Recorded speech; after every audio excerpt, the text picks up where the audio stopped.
amados por poucos e odiados por muitos. Eu nunca fui um cara de fugir das minhas responsabilidades ou de fugir das abordagens. Você tem total liberdade para perguntar o que você quiser e eu vou ser o único responsável por tudo que eu disser. Você mente?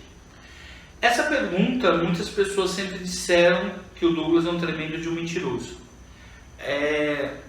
O Douglas mentiu, principalmente da necessidade da sobrevivência. Galera, tudo bem com vocês? Finalmente, o Marçal conseguiu o que muitos queriam, que era uma entrevista comigo, sem papas na língua, sem escolhas, sem meias palavras, contando um pouco dos meus erros, dos meus acertos, das minhas vivências dentro da arbitragem. Finalmente saiu, mas antes de vocês assistirem, curta a página, dê o seu joinha lá, siga o canal do Marçal, porque esse homem é polêmico e dessa vez ele me pegou na curva, numa situação totalmente informal.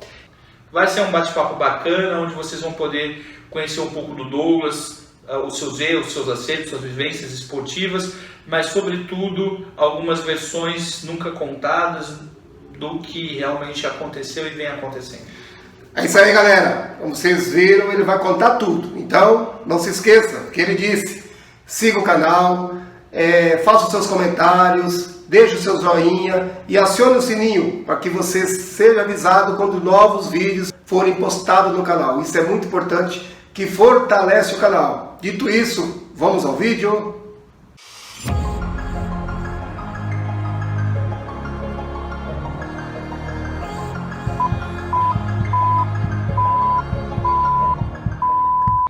Fala galera, estou aqui em Piracicaba e hoje eu vou falar com ele, Douglas e Andréia.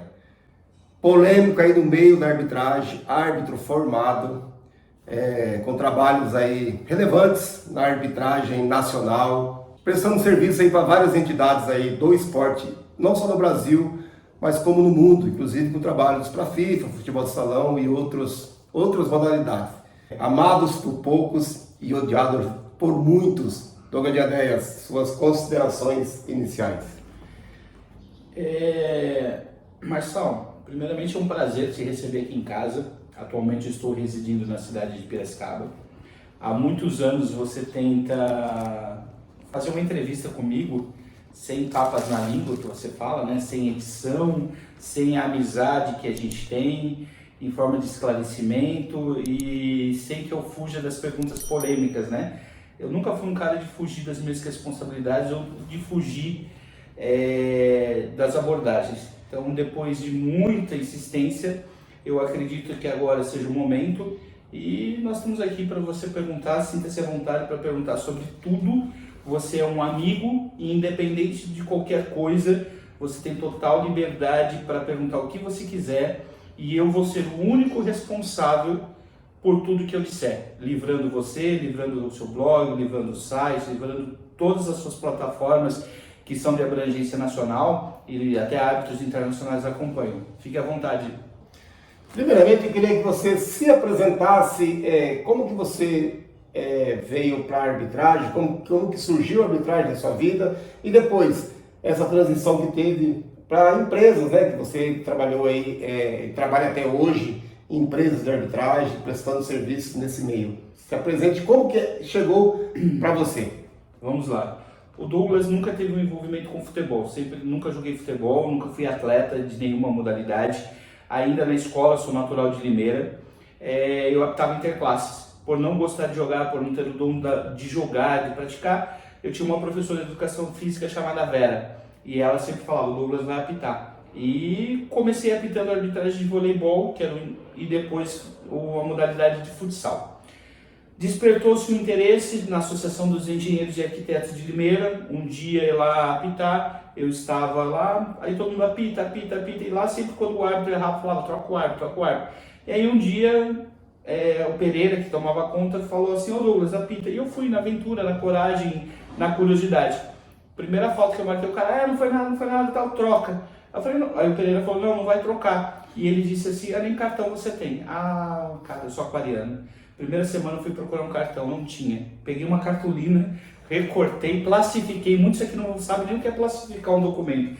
Aí eu fui lá, plastifiquei, comprei um apito na Zona Livre, voltei lá. E aí eu estava lá apitando 2, 3 domingos seguintes. E tem um campeonato que é muito tradicional, que é o campeonato da OAB. E aí a gente estava lá de bobeira, tinha um jogo da OAB de Limeira contra a OAB de Americana, e a arbitragem vinha de São Paulo, e a arbitragem estava atrasada. Eu e todo mundo vai lá, o Pereira falou, o Douglas pode começar. Para não adiar, eu comecei apitando sozinho, e aí chegou a arbitragem. Por coincidência, nessa arbitragem veio o Ricardo Bitinga de Barros, Sérgio Senedese, Vicente Romano Neto, todos do sindicato. E coincidência ou não, né, porque eu não acredito em coincidência, o Senedese era diretor da escola de árbitros do sindicato, até então o José de Assis Aragão era o presidente, e o Ricardo Bitinga de Barros era o diretor de árbitros. 1994, 95. E tem quantos anos nessa época? Tinha 14 para 15 anos de idade. E aí surgiu o convite para fazer o curso. O Sérgio Senedese trabalhava num cartório, ele falou assim, olha, você quer fazer o curso de arbitragem em São Paulo? Eu falei, cara, vamos. E aí, nesse contexto, me liga terça-feira, 10 horas da noite. Naquela época não tinha telefone, era o orelhão ainda tinha que pôr ficha, tudo. Aí o Sérgio Senedese falou assim, não, me liga a cobrar. Aí eu liguei a cobrar e falou, terça-feira você tem que estar aqui. Terça-feira eu fui a São Paulo, cheguei em São Paulo, não sabia nada, tinha um primo chamado Fernando, que morava em São Paulo, e ele foi me dando as orientações, pega o metrô para tal lugar, faz baldeação. O sindicato ficava lá na Letierre ainda. E aí quando eu cheguei na Letierre, né, eu já trabalhava com informática, né? Só esclarecendo aqui para quem não é da época, que não conhece, a Letierre, né, ela é uma travessinha ali de uma das ruas que sai da Brigadeiro Luiz Antônio, né? Lá na Bela Vista, né? Bela Vista ali, né? Isso, onde era a sede da Federação. Onde era a sede da Federação. E aí quando eu cheguei no sindicato, o Aragão me recepcionou, tava ali a Jo, que trabalhava lá, a Valéria, e aí chegou o Emílio Marques Mesquita. E naquele dia tinha uma formatura dos árbitros lá no Babi Barioli, né? Então, tinha uma formatura, vamos com a gente. O seu Renê, da Zona Livre, falecido Renê, sempre um parceiro da Zona Livre, tinha feito os kits, tudo. E aí eu de calça jeans e camisa social, né? Achando que estava abafando o pessoal de terno. Aí o Emílio falou assim, você não pode ir desse jeito. Aí o Emílio me levou ao shopping, comprou meu primeiro terno. Emílio Marques Mesquita me presenteou com o meu primeiro terno, sapato, tudo. Cinto, vesti e falou, vamos. E nessa época houve o convite para virar secretário da escola. Então o curso que eu iria cursar, eu acabei virando secretário da escola e trabalhando com o Sérgio Senedese, com o Ricardo, e aí a gente foi. Quer dizer que antes de se formar árbitro, você já era diretor da escola de árbitro? Não, diretor não, eu auxiliava diretamente. Sim, mas estava sim, na direção. E aí o que foi bacana, que no primeiro sábado, isso era na terça, no sábado eu já acompanhei eles num curso de arbitragem em Paraibuna. 2 semanas depois, eu fui com o Dr. Carlos, do TJD da Federação, dar aula em Caraguatatuba. 3 semanas depois, a gente estava lá com o Trovão, né, de Paraibuna, dando aula. E aí criou-se o gosto de arbitragem, de ter virado, entre aspas, na época, instrutor do sindicato com 14 para 15 anos. Então, o que eu quero entender é o seguinte, para eles terem levado você tinha o dom, você tinha, né, a didática. Você já tinha alguma experiência antes? Eu dava aula de arbitragem. E aí o que acontece? Eu dava aula de arbitragem. Mas antes disso você já dava aula de arbitragem? Com 13 para 14 anos eu dava aula de arbitragem. Na época, eu vou até me arriscar a falar, as pessoas aqui muitos não vão nem lembrar. Era DOS, WorldStar, LOTS e DBase, cara. O WorldStar era para fazer... Era 386, antes do 386. Não, e era assim, o XT demorava para carregar. Gente, eu peguei a época... Estamos falando de computador, tá? Eu pegava a época que a internet discava, fazia o barulhinho ainda. Depois veio o Windows, né? E aí vai. Mas enfim, o foco era arbitragem e de lá para cá não parou. Tive uma passagem trabalhando em algumas empresas do Paraná, na área de produção e organização de eventos, que hoje me deu a bagagem. Uma delas é a Dom Bosco Promotion, que foi, por muitos anos, a principal empresa de organização de eventos de categorias e base. E onde eu conheci muitos árbitros também, porque vinham árbitros de São Paulo, de todo o Brasil, trabalhar nessas competições. Eram torneios de férias, em julho e em janeiro. Na sequência, eu fui a São Paulo, logo depois de uma copinha, né? E que o Senedese trabalhou, que o Bitinho trabalhou, que muitos árbitros trabalharam. E aí o Marcos Fábio Spironelli, através de uma indicação do Sérgio Senedese, falou assim, olha, nós estamos com o Big Soccer está parado. Existia a seleção paulista, existia uma série de coisas, mas não tinha um trabalho dia a dia. Recebi uma proposta do Spironelli de trabalhar lá. Com 3 semanas trabalhando com beach soccer, o Super Honor já me agregou na Associação de Árbitros da Grande São Paulo no desenvolvimento dos árbitros de futsal. Com 3 meses de Associação de Árbitros / Federação Paulista de Beach Soccer, o Edmundo Lima Filho falou assim: eu preciso desenvolver todo o material do Beach Soccer para a FIFA. O Edmundo era instrutor FIFA. Era o período de transição entre a Beach Soccer Worldwide e a FIFA. O Edmundo veio com conhecimento teórico e técnico e eu com a elaboração no PowerPoint, na época, montando todo o material. E no primeiro ano esse material ficou como sendo material da FIFA para o Beach Soccer. O Edmundo me apresentou o Ailton Prado, que até então trabalhava na Confederação Brasileira e também na FIFA, o Luiz Alexandre, e veio o convite para trabalhar na Copa do Mundo de Beach Soccer no Rio de Janeiro. E a partir dali a gente veio Mundial de Futsal, Mundialito de Beach Soccer, Campeonato Brasileiro, Copa América, e não parou mais, né? E essas competições no país e fora do país? Dentro do Brasil e fora do Brasil, né? Eu brinco que o esporte me deu a oportunidade de conhecer o que muita gente não conseguiria conhecer bancando e pagando isso se tivesse um trabalho de forma regular. Por isso que hoje muitas das coisas que eu faço principalmente na esfera social, é devolver um pouco para a sociedade, devolver um pouco para as pessoas o que o esporte me deu enquanto experiência e oportunidade de vida. Você teve algum cargo na FIFA, sim, ou não? Só através dessas entidades? Eu tive alguns cargos no período de transição, principalmente do futsal e do beach soccer para cá. Porque o que acontece? A FIFA, ela teve um período em que ela administrou paralelamente. Então eu ministrava cursos, eu trabalhava na área pedagógica, sempre com eles. E aí criou-se um mito, né, de que o Douglas ele era um instrutor FIFA. Não, o Douglas trabalhou em diversos eventos com a FIFA, para a FIFA, inclusive na parte de instrução. Mas isso não me dava o direito e o status de instrutor FIFA. Mas se você pegar, por exemplo, um evento da FIFA em que eu atuei como diretor técnico, meu nome está em todos os informativos. Diretor técnico de um evento da FIFA, principalmente no beach soccer, foi a minha grande trajetória por todo o trabalho que a gente fez em São Paulo, né? E aí algumas pessoas se apegam disso para falar sempre do lado negativo. O Douglas se intitula personalidade da FIFA, o Douglas se intitula instrutor, e eu nunca disse isso.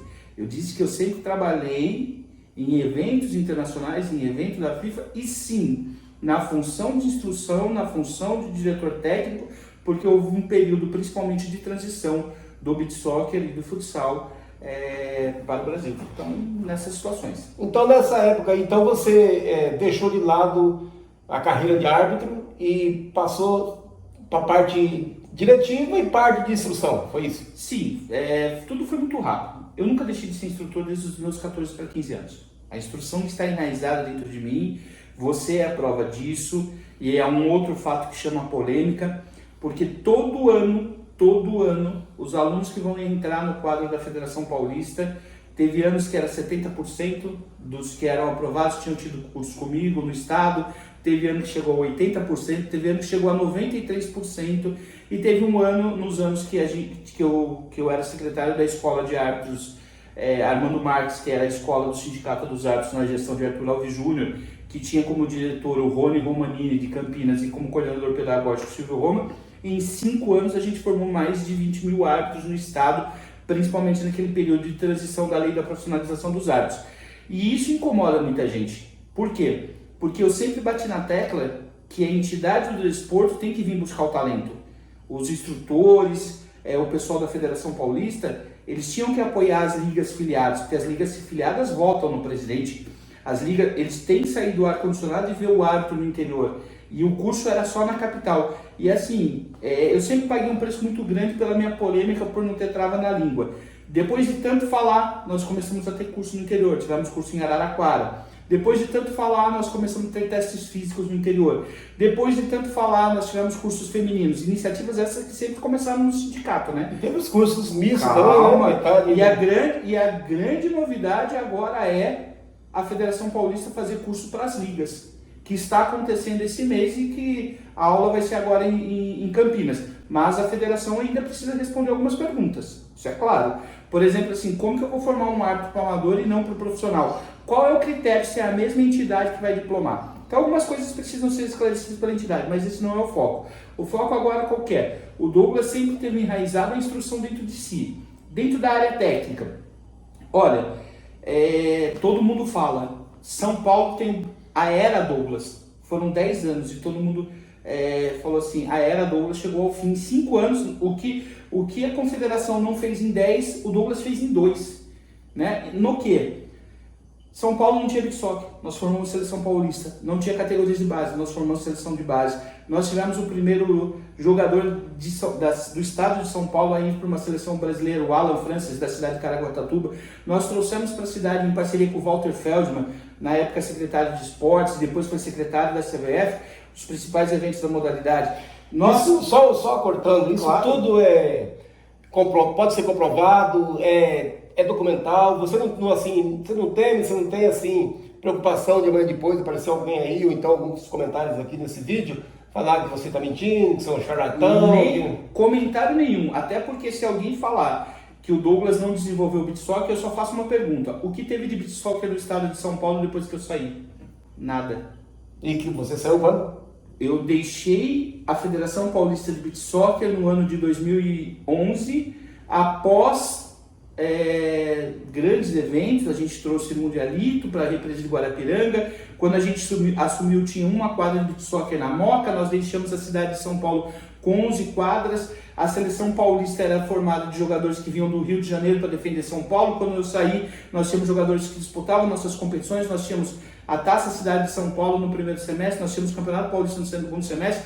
Nós realizamos 8 cursos de formação de instrutores, com o Alexandre Soares, que era técnico da seleção brasileira, inclusive, diga-se de passagem, o único homem que tem 4 medalhas da FIFA na mesma competição esportiva, 4 vezes campeão mundial. Nós tivemos também curso de arbitragem, trouxemos o Edmundo Lima Filho, que era instrutor de árbitros FIFA na época. Então assim, eu desafio alguém a falar que o trabalho que o Douglas desenvolveu no beach soccer é questionável, não é? Se você ouvir os atletas dessa geração, todos eles falam assim, após a saída do Douglas não houve nada. Numa tentativa comercial, eles criaram uma outra federação paulista. Aí eu te pergunto, qual a pirâmide esportiva dessa outra federação? Quantos clubes estão nessa federação? Quantos atletas estão? Não tem. Sabe o que tem? Vai fazer um evento para TV ou vai fazer um projeto incentivado, pega a camisa, dá pro time, o time representa o clube A, clube B, clube C, terminou o evento, acabou. Cadê o trabalho que tinha? Cadê as escolinhas de beach soccer acontecendo? Cadê os núcleos esportivos? Cadê os cursos de formação? Cadê a valorização do atleta, do técnico, de todo mundo que trabalha? Morreu. Quem são os responsáveis por essa estagnação, então por essa perda, né, do que tinha e não tem mais? Dê nomes, dê entidades. Eu vou te dar nomes. O grande responsável por tudo isso chama-se a sede do poder. De quem? Num primeiro momento eu assumo a minha parcela de culpa quando, num ato, a gente quis levar ao cargo de presidente da Confederação Brasileira, Marcos Fábio Spironelli, e depois com a minha saída acabou ele perdendo algumas tratativas comerciais com a Coque Tavares, que detinha na época o direito, a chancela de fazer as competições de beach soccer. Aqui não me compete julgar se for por má gestão, se for por acordo comercial. Mas eu quero colocar um adendo nisso. Pelo que eu sei, lá na época lá atrás, eu li sobre isso, algumas denúncias, que Marcos Fábio Spironelli, ele fazia algum tipo de, sei lá, transações não permitidas, tipo vendendo bola, vendendo uniformes dessa seleção, coisas que ele recebia da CBF, ele vendia, Tá. Isso eram as informações da época e tá aí, tá nos jornais, aí tem até hoje. Aí. Você deve ter tomado ciência dessas denúncias da época e isso também não foi um fator aí que ensejou tudo isso aí? O Spironelli até tinha boas ideias e boa intenção de trabalhar. Mas ele vendia bola? Eu vou te responder. Ele até tinha intenção de fazer um bom trabalho. O que aconteceu? Num processo de compras, ele abriu uma empresa chamada Chamou Assessoria e Eventos. E aí, com a facilidade de ter o material esportivo do beach soccer e ter a realização do convênio público, o que ele fez? Ele acabou utilizando a empresa dele, a Chamou, no CPF dele, para a realização de alguns serviços para o beach soccer. Passado 2, 3 anos, o Tribunal de Contas entendeu isso como ilegal pelo princípio da impessoalidade. Por mais que tenha ser feito 2, 3 orçamentos para a contratação de todos os itens do serviço, essa questão... Ele usava uma empresa própria. Hoje, aos olhos da lei, isso não fere o princípio da impessoalidade. Naquela época, o edital de chamamento público não impedia e não tinha as cláusulas. Tanto que, se eu for falar do Marcos, eu tenho que falar do Douglas, porque o Douglas também foi vítima disso. Então, mas tem denúncias dessa época aí? E como tem denúncias a meu respeito. Tem denúncias dessa época, não sei se você fazia parte lá da Chamou, lá da associação, assim, inclusive documentadas aí na internet, nos sites, que material que vinha da CBF, que esses materiais eram vendidos, eram desviados e vendidos. Eu vou responder para você o que competia a mim. Sobrou muito material, sim, quando acabou a parceria, quando voltou, tanto que nas festas de fim de ano dos associados, ele presenteava todos os associados da Associação Eu não estou falando de de São presente, Paulo. estou falando de venda, Mas aí comprovado. eu vou te dizer o seguinte, houve sim nota fiscal de venda de bolas para a Prefeitura do Butantã, ele foi responsabilizado por isso, ele foi apenado dentro da devolução dos valores, dentro de ficar impedido de licitar com o poder público, ele respondeu pelos atos dele. Houve as irregularidades? Houve. Mas como você me disse o seguinte, vamos fazer uma entrevista franco e aberta? Vamos fazer uma entrevista franco e aberta. O Marcos Fábio Spinelli errou, enquanto gestor, enquanto administrador, errou. Parte consciente? Acredito que sim. Parte inconsciente? Acredito que sim. Parte por desconhecimento da lei? Acredito que sim. Mas também por um preço em que ele pagou por querer ver a modalidade livre. Ele quebrou um sistema, ele quebrou uma correção. E é assim, o Marcos não conseguiu ouvir meu nome por muitos anos. Por quê? Porque teve sempre a intenção, o Douglas foi o delator, o Douglas foi o cara que fudeu, e a gente acabou se encontrando numa licitação pública, onde houve um abraço, inclusive até um pedido de desculpas coletivos, intermediado por uma pessoa em comum, que hoje é uma das companheiras dele, que é a Tânia, que é de Jarinu, enfim, ela acabou fazendo isso. Por quê? Porque ninguém detém a verdade. Né? E assim, mas já que ninguém detém, claro, detém a verdade, e a minha que cabe questionar isso, a intenção dele era realmente ter assim, essa separação, fazer do Big Soccer ele andar com as próprias pernas, ou era ter poder e continuar fazendo aquelas coisas que ele era denunciado? Ele se perdeu quando ele tratou a Confederação Brasileira de Beach Soccer como uma empresa dele e não como uma entidade esportiva. Até porque a Confederação Brasileira de Beach Soccer tinham outros diretores, tinha um conselho fiscal atuante, o presidente do conselho fiscal era o capitão Léo, que era na época o homem forte da Patrícia no Flamengo. Então, Patrícia Amorim, que era presidente do Flamengo. Então, no meu entendimento, o Marcos perdeu o controle do beach soccer, ele perdeu o beach soccer, porque ele perdeu o beach soccer numa canetada da CBF, no momento em que ele tratou a Confederação Brasileira de Beach Soccer como uma das suas empresas. E também por ter peitado o sistema na época. Tá. Já que nós estamos falando aqui, né? Nós entramos. Só um detalhe, mas é importante dizer uma coisa. Quem detinha o beach soccer na época chegou para ele e falou assim, olha, eu te pago X por mês, como sempre foi, e você... Valor? Não lembro. Quem? Coque Tavares. Te pago X reais por mês e você deixa como está. E ele disse, não... Coque Tavares, no caso, era... a empresa que detinha o direito de fazer o beach soccer no Brasil. O braço da FIFA no Brasil. Mas o dono dela... O dono do beach soccer é a FIFA, e no Brasil... Na Coque Tavares? Quem era o dono? Luiz Felipe Tavares. Estamos falando nomes aqui, para que não fique nenhuma dúvida, entendeu? E assim, aqui ninguém está acusando ninguém, não. Estamos a história que o Douglas viveu. Mas é importante salientar. No contrato Coque Tavares Beach Soccer, que tem cláusulas de sigilo, então por isso eu não posso falar, existe um acordo lá. Eu sei que quando o Marcos assumiu, a Confederação Brasileira tinha quase 8 milhões de dívida com a Coque Tavares. E numa canetada, o Luiz Felipe Tavares perdoou 7 milhões de dívida, ficando 1 milhão. E eu participei dessa negociação. Mas e o porquê disso?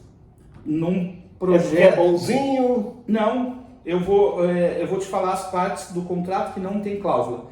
A Confederação Brasileira pagava, exemplo, 25 mil ou 30 mil para a Confederação realizar o evento.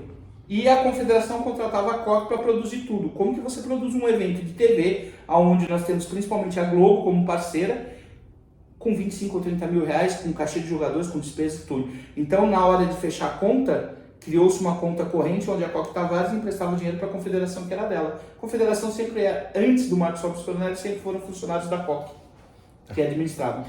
Muito bem. E detalhe, é importante salientar, esse foi o início da modalidade no Brasil. Então é assim, Luiz Felipe Tavares é um cara que criou o beach soccer, tem o nosso respeito, tenista, empresário, só que chega uma hora que o filho cresce. A modalidade virou uma modalidade internacional, a FIFA adquiriu os direitos da modalidade e aí o Brasil precisa fazer um trabalho. E eu vou aproveitar o espaço. Veja hoje quais federações têm trabalho de base, quais federações têm atletas filiados, como funciona a transferência de um clube para o outro no beach soccer. E eu vou afirmar sem medo de ser feliz. O beach soccer não tem a pirâmide esportiva formada como tem no resto do país. Você acredita que tem espaço para isso? Tem espaço para isso, tem interesse da mídia, até porque o beach soccer é um produto que se encaixa em qualquer espaço comercial, porque ele dura meia hora, 40 minutos. É um estilo de jogo despojado, falta interesse político de alguém realmente fomentar isso. E assim, dividir para multiplicar. Dividir responsabilidades, dividir trabalho, dividir lucro, dividir receita e não apenas o lado ruim do esporte. Tá, já que nós assim, caminhamos para falar da parte de Spinelli, porque tem assim, sua vida, né? Sua vida aí diretiva, de empresas, você tem um bom tempo da sua vida foi trabalhando juntamente com o Spinelli. E depois disso, no final, a saída não foi assim tão legal, parece que teve denúncias que você teria roubado o Spinelli, que você teria prejudicado a empresa dele, aí também teve sua parte também, que você foi ameaçado, você correu risco de vida, que até hoje, né, você acabou de falar que vocês se abraçaram aí um pouco tempo atrás, e o que realmente aconteceu aí durante esse tempo, o que teve, muitos falam que você era o operador do Spinelli, que você que fazia, era você que fazia todo aquele sistema ali rodasse e que você teria deixado o Spinelli rico. O Spinelli sempre teve uma história conturbada em relação aos patrimônios dele. Não cabe a mim vir a público falar isso, até porque você é do futebol, você sabe que se hoje você entrar no Sindicato dos Árbitros de Futebol do Estado de São Paulo, atrás das placas das diretorias, consta uma ata que ele foi expulso do Sindicato dos Árbitros por um fator. Ponto. Então ele carrega um histórico. O Douglas chega para trabalhar com o Marcos e faz um trabalho de transformação. Traz os cursos de arbitragem, cria uma escola de arbitragem, se aproveitando das brechas da lei, desenvolve um trabalho de beach soccer, toca os jogos da cidade sem parceiros na época, consegue entregar a maior competição amadora da América Latina, que são os Jogos da cidade de São Paulo, com árbitros formados pela APR e sem uma agressão. É um legado. E aí você começa, por força da estrutura, a contratar mais pessoas e você vai criando um campo de inveja, um campo de vaidades e um campo de milindres. Né? O Douglas bateu de frente com várias pessoas que eram da confiança do Marcos Fábio Spinelli. A Valéria, o Antônio Carlos Luz Mendes, que é o Toninho, e até com até então, na época, esposa do Marcos, a Rita de Cássia Rogério, filha, cara, do grande mestre da arbitragem, né, que é o Gustavo, cara que eu admiro muito. Na época a gente não tinha as tecnologias que a gente tinha hoje, então o seu Gustavo era o mestre dos mestres, responsável aí por décadas na formação dos árbitros. Nunca pitou a partida de futebol. Cara, mas não precisava. Mas impedia muito, né? Ele tinha vontade. Era o gestor, né? E detalhe, nas limitações dele, até o ano que ele estudou, tudo, ele era muito inteligente, porque ele ia buscar o conhecimento, e a gente tem que aplaudir. E o seu Gustavo deixou um legado, deixou a Rita, que trabalhou na federação, e hoje, o Marcelo Rogério. Cara, eu admiro a força de vida e a trajetória de vida do Marcelo Rogério. Marcelo Rogério foi vítima do sistema. Estava na CBF, dormiu na CBF e acordou fora da CBF. Por quê? Um puta de um árbitro, excelente árbitro, tecnicamente, disciplinarmente. Mas por quê? Porque alguém no sistema na época, em retaliação ao pai, prejudicou o filho. E os justos não podem pagar pelos erros dos injustos. E o Marcelo Rogério, por um tempo, foi sacrificado e foi vítima do sistema. E hoje, quando a gente vê o Marcelo Rogério voltar ao sistema como instrutor, como homem de confiança, trabalhando no desenvolvimento da Federação Paulista, é fruto do trabalho dele, de um cara que não desistiu, de um cara que teve a resiliência, que teve a persistência e está fazendo um excelente trabalho. Não converso com o Marcelo Rogério, não tenho amizade com o Marcelo Rogério, mas eu tenho admiração pelo Marcelo Rogério. E no período que a gente... A mim está transparecendo que você está sendo político. Não estou sendo político. Sabe por que eu não estou sendo político? Porque se você me perguntar qual o meu relacionamento com a Rita, eu vou dizer uma coisa. Com quem eu tive problemas. Com o Marcelo eu nunca tive problemas. Qual tipo de problema com a Rita? Meu problema com a Rita de Cássia Rogério foi que, onde já se viu um cara que movimentava tantos milhões, ter um salário em carteira de 500 e poucos reais pela Associação de Árbitros. Você, no caso. Douglas. E o Spironelli me pagava pela confederação uma diferença de 1.500 reais. No dia que ela descobriu, ela falou, tira esse cara daqui, tá te dando dinheiro nosso, aquele jeito de Rita de ser. E aí... Mas você não aceitava? Não estava tudo certo? Não era combinado? Mas calma, eu prestava trabalho para a Confederação Brasileira e para a Associação de Árbitros por um período... Desculpa, era a casa da mãe Joana. Chegou na época falava que você era operador. Não é, chegou uma hora que eu estava fazendo tamanho trabalho, eu estava fazendo escala de árbitros de futsal, eu estava cuidando do beach soccer, eu estava dando aula, eu estava fazendo tudo, entendeu? E aí o Marcos falava assim, ó, toma 1.500 reais. Falava que você era operador. Não é, chegou uma hora que eu estava fazendo tamanho trabalho, eu estava fazendo escala de árbitros de futsal, eu estava cuidando do beach soccer, eu estava dando aula, eu estava fazendo tudo, entendeu? E aí o Marcos falava assim, ó, toma 1.500 reais. Cara, hoje eu vou te falar uma coisa, na época em que aconteceu tudo, houve mágoa, houve raiva dos dois lados. Eu não podia ver o Spironelli na minha frente, o Spironelli não podia ver o Douglas. Por quê? Porque ele tinha esperança que eu fosse voltar a trabalhar e eu tinha esperança de que um dia eu ia voltar a trabalhar lá. Mas quis o destino que, no dia em que eu comuniquei a minha saída, a Ângela, que era funcionária da Secretaria Municipal de Esporte e Lazer, acho que ainda é, ela me mandou uma mensagem, o Rodrigo Bragueto quer seu telefone. Posso passar? Falei, pode. Estava tendo um congresso técnico do circuito esportivo de futsal. Mas não vamos falar do Bragueto. Só para você encerrar, só para você encerrar, só para você entender. Começou 8 horas o congresso, 9h30 o Bragueto falou, ó, terminei minha parte aqui onde você está, falei, na minha casa, eu tô indo aí. Então o Bragueto ter ido me procurar na expectativa do que poderia haver um retorno, explodiu toda uma situação de guerra. E aí, quando explodiu todas as coisas que explodiram dentro da Secretaria de Esportes... Deixa eu contextualizar o que está acontecendo. Na época, o Douglas trabalhava para o Spironelli. Como ele trabalhava licitações, jogos, assim, um monte de jogos, ele tinha todo o conhecimento nesse meandro aí de Secretaria de Esporte, do governo estadual, do governo municipal. Então ele pegou conhecimento com todas essas pessoas. Então ele trazia praticamente todos os jogos possíveis para o Spironelli. Aquilo que o Spironelli podia fazer, ele fazia. Aquilo que não podia, ele sublocava para outros e ele ganhava. E o Douglas tinha todo esse conhecimento. Então, era fato que todos os outros dirigentes de outras empresas que tinha na época, e o Bragueto era um deles, tinham interesse em contar com o Douglas. Porque o Douglas indo a toda essa, quando a gente fala assim, essa cartela, esse conhecimento, essas pessoas, contatos que ele tinha, iriam juntos. E aí isso aconteceu.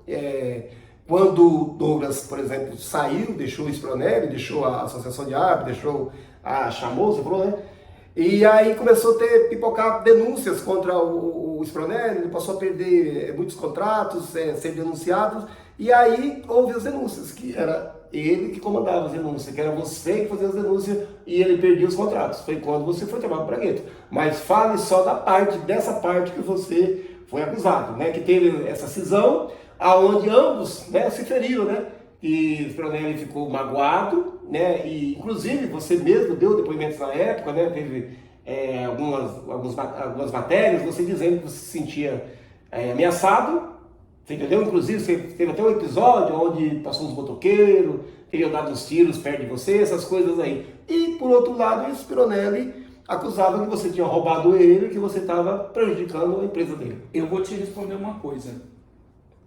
E eu acho que isso por si só responde tudo.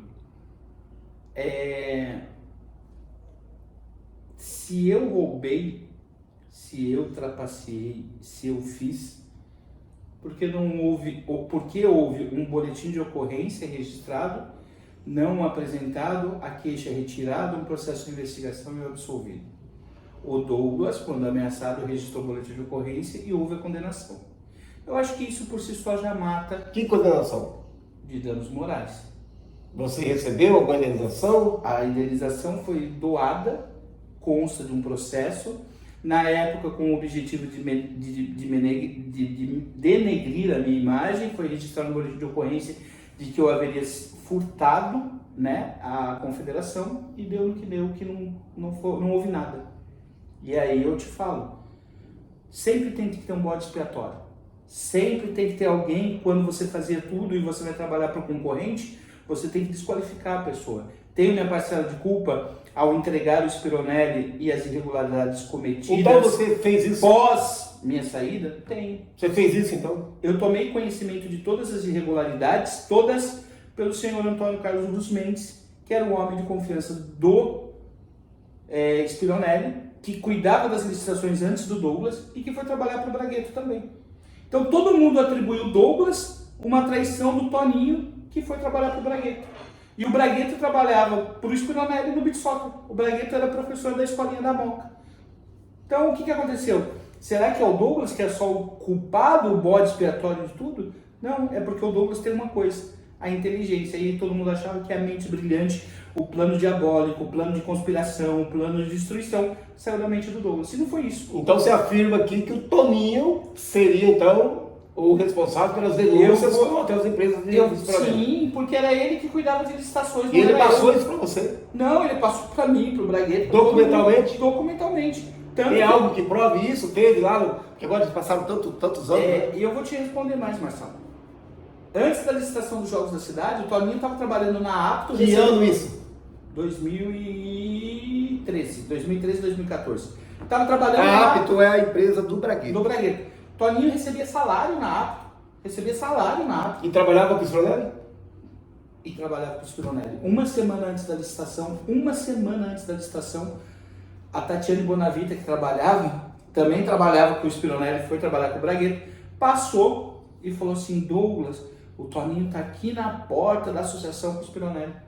Aí eu e o Bragueto catamos o carro e falamos: não, o Toninho não pode estar falando isso. Ele falou que está com dor nas costas na casa dele, se tratando, estava lá.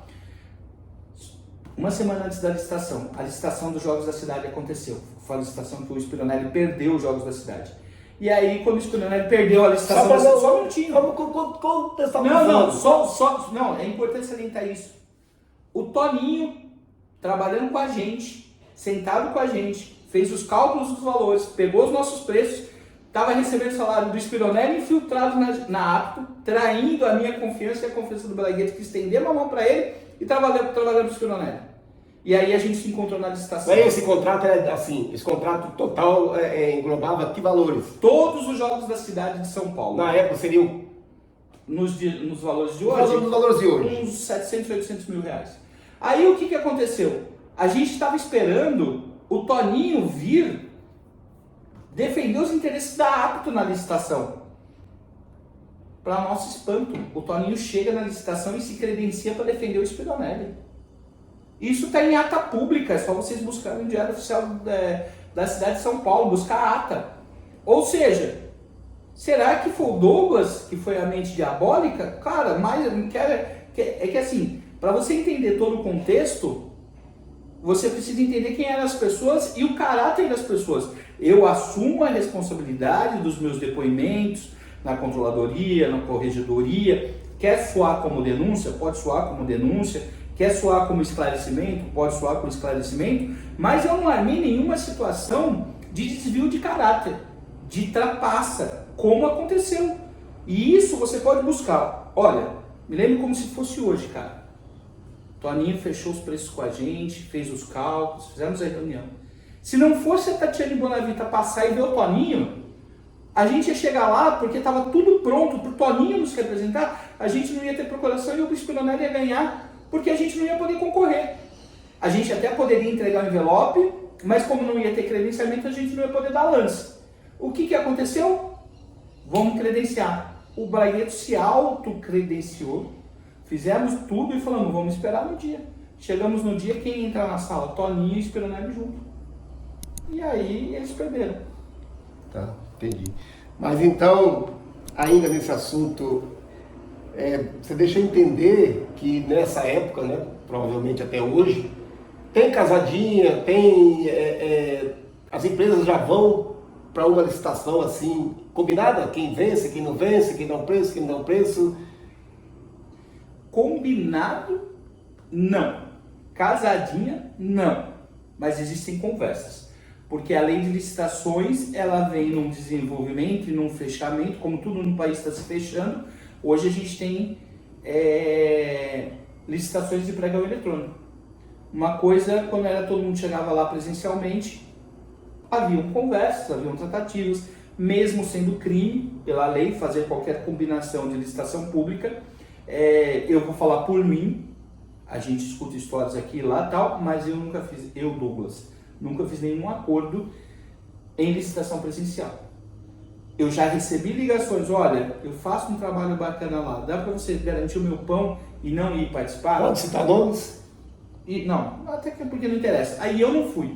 Eu entendi. Mas como não interessa, são agentes públicos? Não de agentes públicos, de empresas que iam participar. E aí eu falei, puta, se o cara tá fazendo um trabalho bacana, se o cliente, que é o poder público, está feliz com ele, se não há nenhum desvio de finalidade do contrato, e se eu não estou precisando, porque chama-se licitação pública, por que eu vou lá? Aí eu pensei, ponderei e não fui. Isso por 2 vezes. Eu não fui. Mas é importante salientar que quando existe a concorrência e ela é sadia, ela é bom para o poder público. Mas ela é prejudicial ao árbitro. Eu demorei para aprender isso. Porque hoje, guarda essa frase, Marçal, e comece a usar. A arbitragem precisa deixar de ter preço e passar a ter valor. E quando a gente fala valor, é o valor do respeito, é o valor da socialização. Todo mundo sabe que eu quebrei em alguns momentos da minha vida financeiramente, que eu colecionei débitos, que eu colecionei falta de pagamentos, que eu colecionei processos, que eu colecionei inimigos, e não nas relações interpessoais, e sim do trabalho. Por quê? Porque se a entidade não tivesse a certidão, a documentação, ela não poderia fazer. Se ela tivesse os dirigentes apenados, ela não poderia fazer. É que tudo tomou proporções estratosféricas. Eu ainda brinco que tudo que envolve o meu nome toma proporções estratosféricas. Vou dar um exemplo disso. Gente, 99% das empresas de arbitragem hoje devem para árbitro. Porque a prefeitura muitas vezes demora para pagar tal. Mas não falam da empresa A, não falam da empresa B, não falam da empresa C.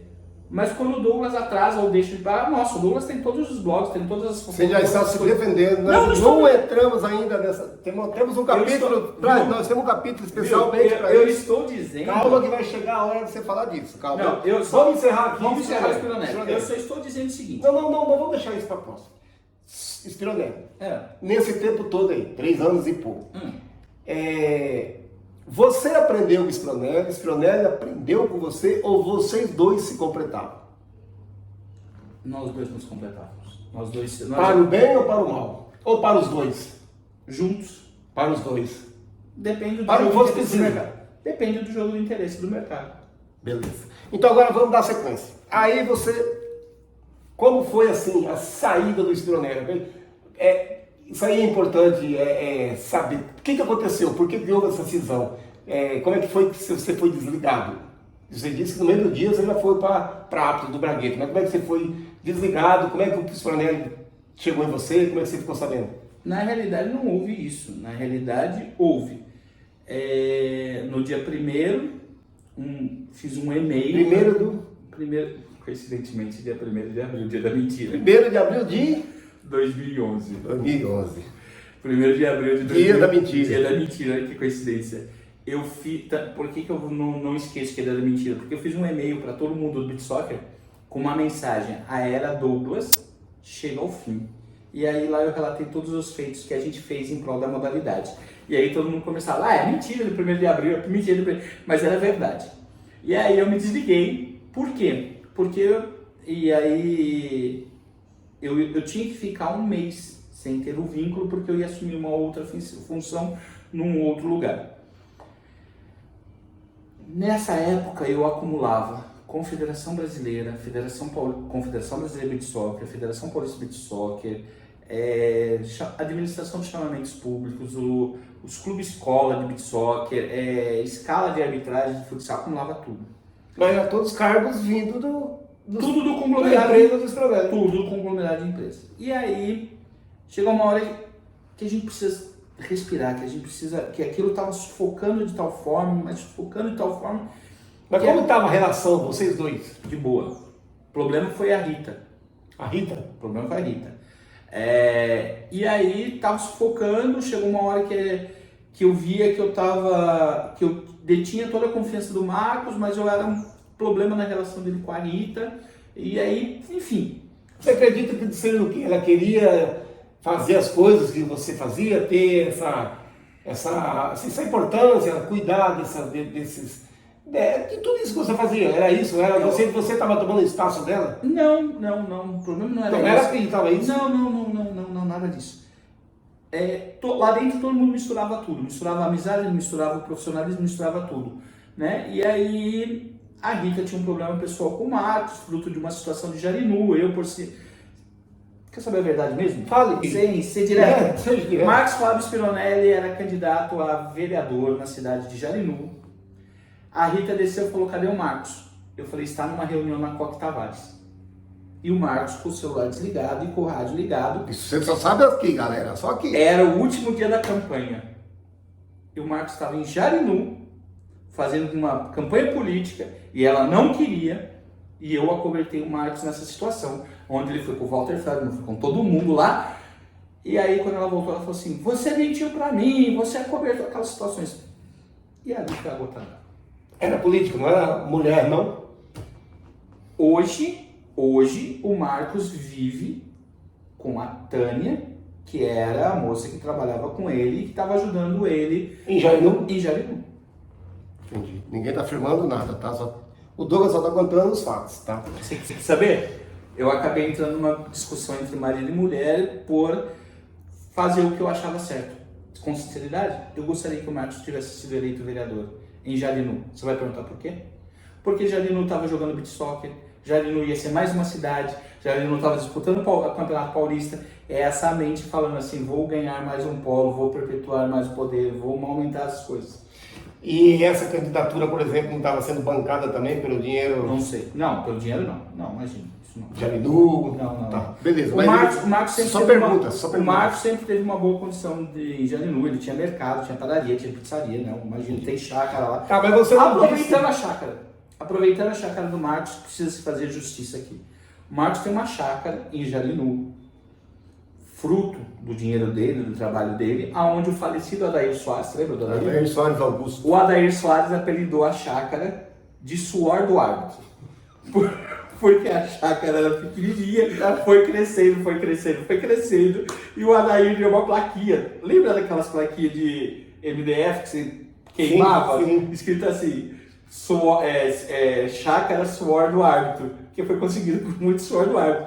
Então, até para esclarecer, quando eu falo, que eu sempre disse, a chácara suor do árbitro, não fui eu que apelidei. Foi Adair Soares, um árbitro das antigas, inclusive um dos primeiros árbitros a ganhar na Justiça o Direito, né, trabalhista. Tinha carteira de trabalho assinada. Ele outros têm a carteira assinada da Federação Paulista. E aí, então, o apelido da chácara, suor do árbitro, que também atribuem a mim, não fui eu que dei, foi o Adair Soares. Isso você só sabe aqui. Mas você não disse como você ficou sabendo que você estava desligado das empresas? Não, foi assim, foi como um acordo, foi consensual. Ele te chamou? A ideia era ter um mês. Ele te chamou e falou: olha, Douglas, não, eu chamei Eu cheguei.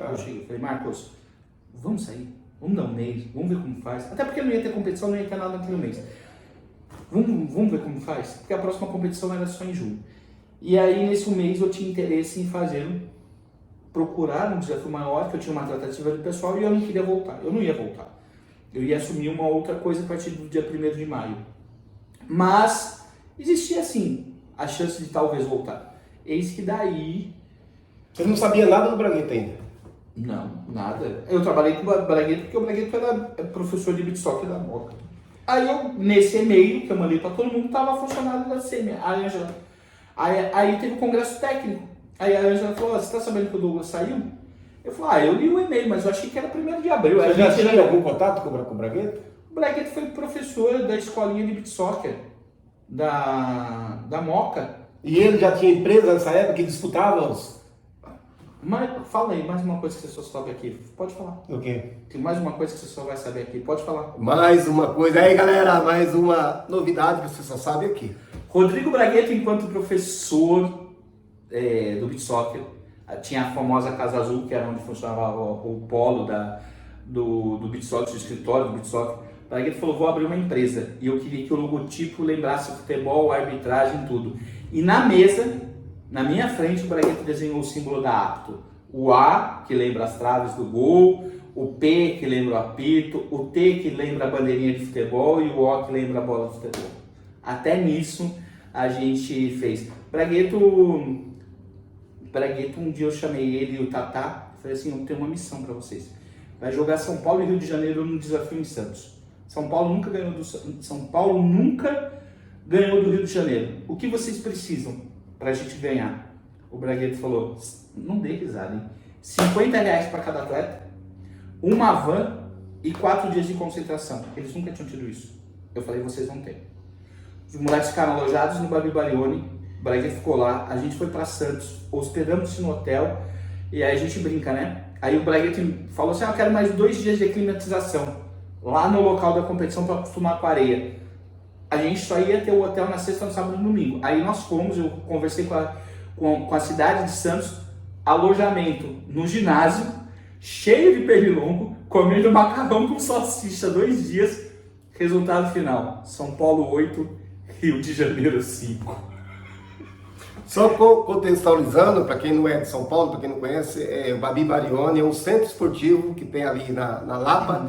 E abrange várias categorias, inclusive tem dormitórios lá, ele foi recentemente reformado e desenvolve muitos atletas ali no Babi Barioni. Então, agora, continuando aí essa história com o Bragueta, aí você começou a trabalhar com o Bragueta. Aí eu comecei a conversar, comecei a trabalhar com o Bragueta me ligou, falou, posso ir até você? Eu falei, pode. Por volta das 9h30, quando acabou a palestra que ele estava dando na SEMI, do circuito esportivo de futsal, que sempre era eu que dava, mas pelo fato de eu ter me desligado, a SEMI de última hora chamou o Bragueta para ir lá.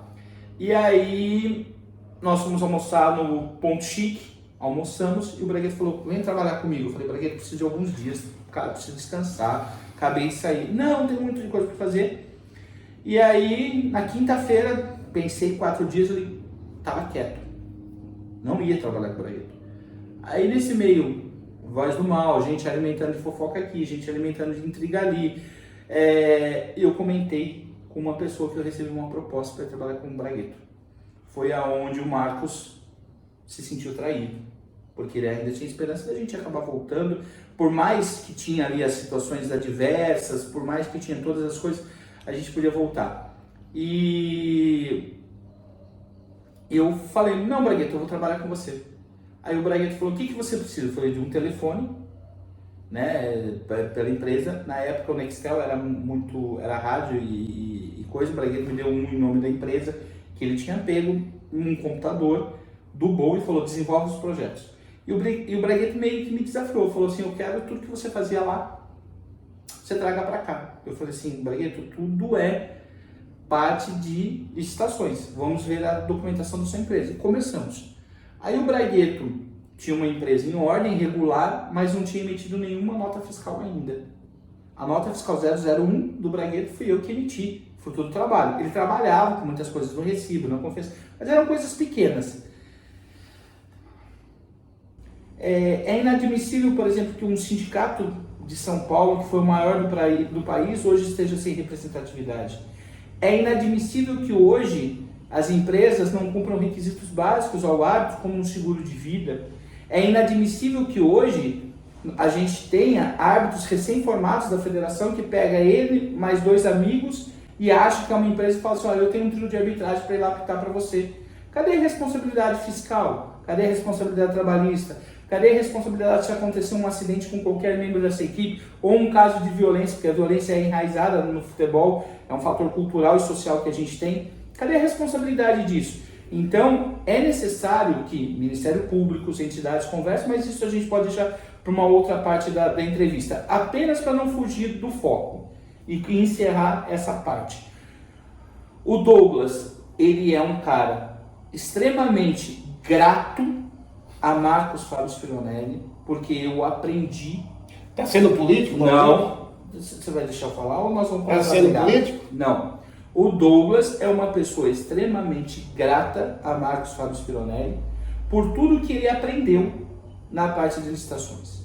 O Douglas tem uma mágoa do gestor Marcos Fábio Spinonelli por deixar se misturar no conglomerado das suas empresas, porque ele tinha mercado, padaria, açougue, uma série de coisas, e chegou no momento que perdeu. O Marcos Fábio Spinonelli tem uma mágoa do Douglas, que ele enxergava o Douglas como um filho e alguém que o poderia substituir, e houve um rompimento comercial num fator em que estava tudo crescendo. E aí a gente fala da divisão do rico para o milionário. Então, quis o destino de um rompimento comercial acumular mágoas, raiva, possessividade. A possessividade originou uma série de denúncias, não ocasionadas pelo Douglas, mas que o Douglas, quando chamado, ao invés de dizer não sei, não vi, não fiz, o Douglas chegou e falou, não, isso acontece porque eu conheci os trâmites aqui, ali, assim, e deu o caminho para buscar. Não sendo político, mas sendo verdadeiro e aproveitando a audiência e a polêmica que isso vai dar. Quando eu me reencontrei com o Marcos e eu vi o estado que ele estava de saúde, lutando de saúde, eu me vi nele. Um cara que trabalhou certo ou errado, com escolhas certas ou erradas, que também carrega um histórico, mas que é pequeno perante as adversidades de saúde da vida, né? Então, me fez mexer. E eu vou aproveitar aqui o que eu disse para ele, só eu e ele, repetir para você. Peguei na mão dele e falei assim, se eu te perdoo, se eu te fiz algum mal, eu te peço um perdão, assim como você também está me pedindo perdão. Vamos nos dar um abraço. E nisso, a gente relembrou uma outra ocasião, que um dia eu estava trabalhando num evento da Coque Tavares, no Mundialito de Beach Soccer, na represa do Guarapiranga. O Spinonelli chegou lá como presidente da confederação e foi expulso.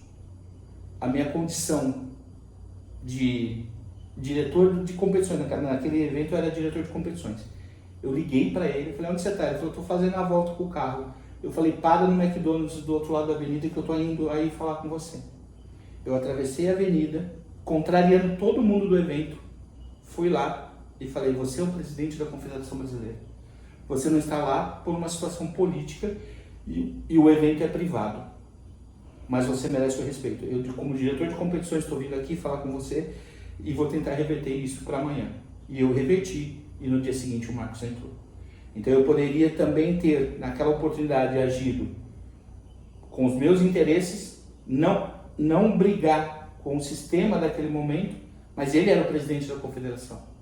Se ele estava numa briga jurídica com o promotor do evento, e privado, porque era um evento privado, a gente tem que ter sempre o respeito, porque quem elegeu o Marcos foram os clubes filiados. A democracia sempre prevalece.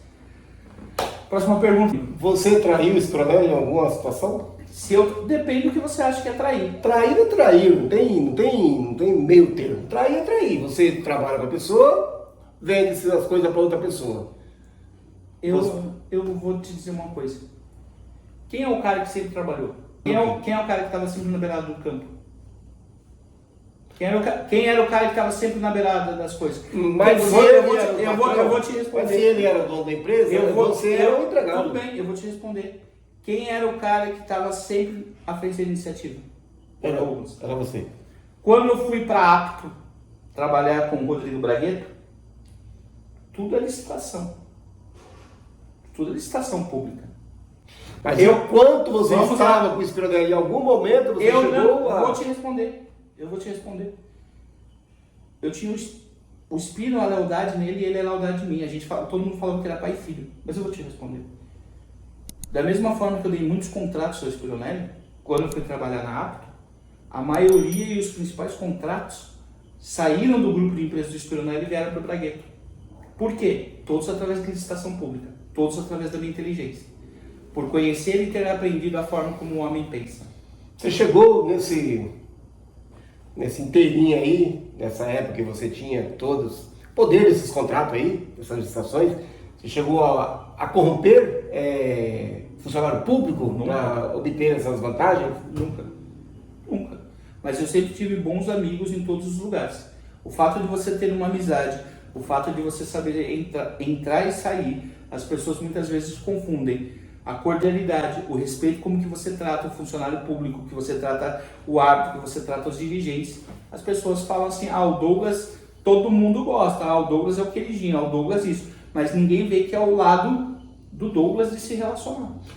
E eu carrego isso até hoje. Exemplo disso. Eu estou em Piracicaba, num problema parecido, e todo mundo fala, o Douglas é o queridinho. Com o Douglas não acontece nada. Com o Douglas... Não é, gente. É a forma como a gente se expressa, é a forma como a gente trata e a forma como a gente documenta as coisas, gente. Quanto tempo você trabalhou com o Spironelli? Quase 3 anos e meio. Foram pouco tempo, né? Assim, e muitos problemas, né? Não. Foram muito tempo, muito trabalho, uma transformação que, inclusive, graças ao meu trabalho que o Spironelli me deixou trabalhar, que eu fiz parte do primeiro Conselho Municipal de Esportes da cidade. Eu junto com o Marco Polo Del Nero. Para você ver, o Marco Polo Del Nero era o presidente da Federação Paulista e eu era suplente pelo trabalho do beach soccer. Olha o grau de notoriedade que o Spironelli me deu.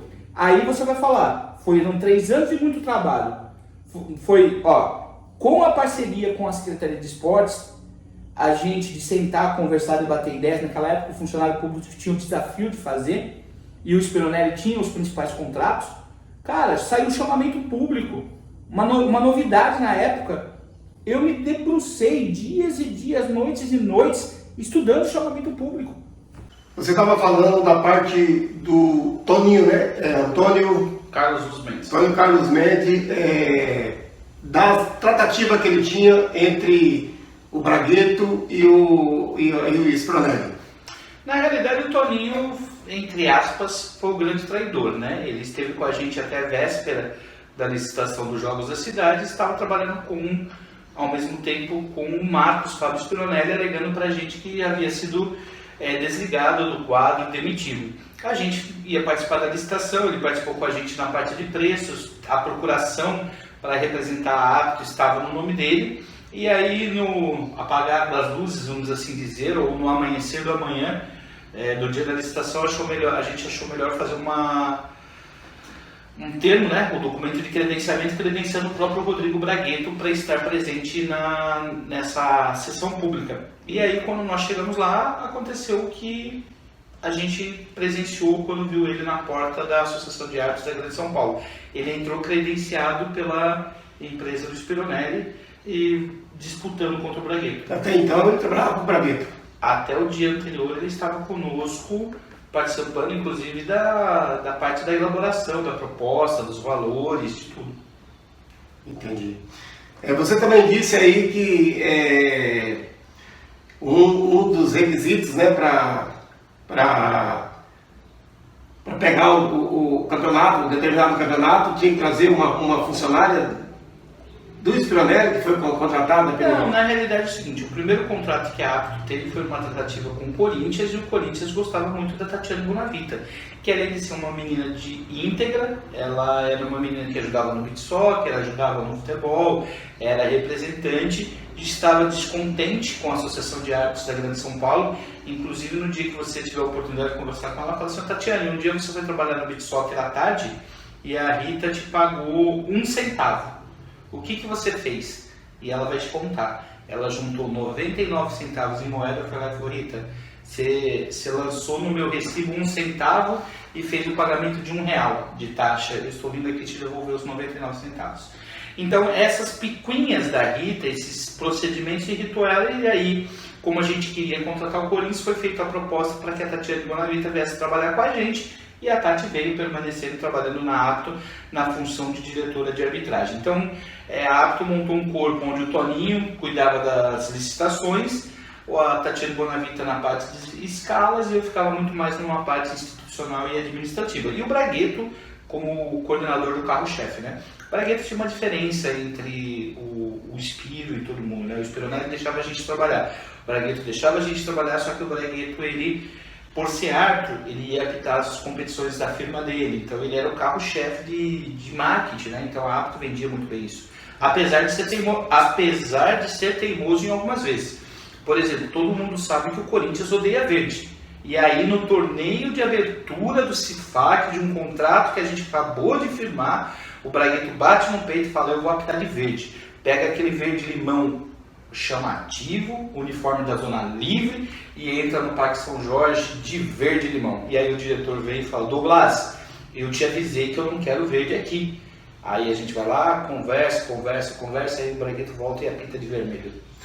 Você disse aí que o Bragueto era o carro-chefe, era árbitro, mas o Marcos Fábio também era árbitro. Mas não atuante, na época. O Marcos já tinha parado de atuar. Entendi. Você tinha comentado também aqui nos bastidores sobre David Chances. Uma pessoa que tem, assim, uma participação grande, né, um histórico assim com você. Se a gente fazer uma pesquisa rápida aí na internet, no Google aí, vai ver que vocês têm vários problemas, inclusive judiciais, ameaças, sei lá, falta de pagamento. Dá para você explicar o que é todo esse embrolho? Deixa eu te fazer uma pergunta. Eu não vou fugir da resposta, mas deixa eu te fazer uma pergunta. Perguntadora que sou eu? Tá, mas deixa eu te fazer uma pergunta. Você tem certeza que você quer usar do seu prestígio, da sua audiência, dos seus seguidores, para dar ênfase a um cidadão que nada agregou em momento nenhum, em nenhum esporte, nem o que ele defende com tantas unhas e dentes, chamado handball? Você acha que ele merece destaque nessa entrevista? Se você achar que sim, eu vou responder todas as suas perguntas. Não, melhor não, né? Vamos deixar pra lá. Para você é insignificante, para mim também não vai apresentar nada, então vamos... Mas aos leitores é preciso um esclarecimento.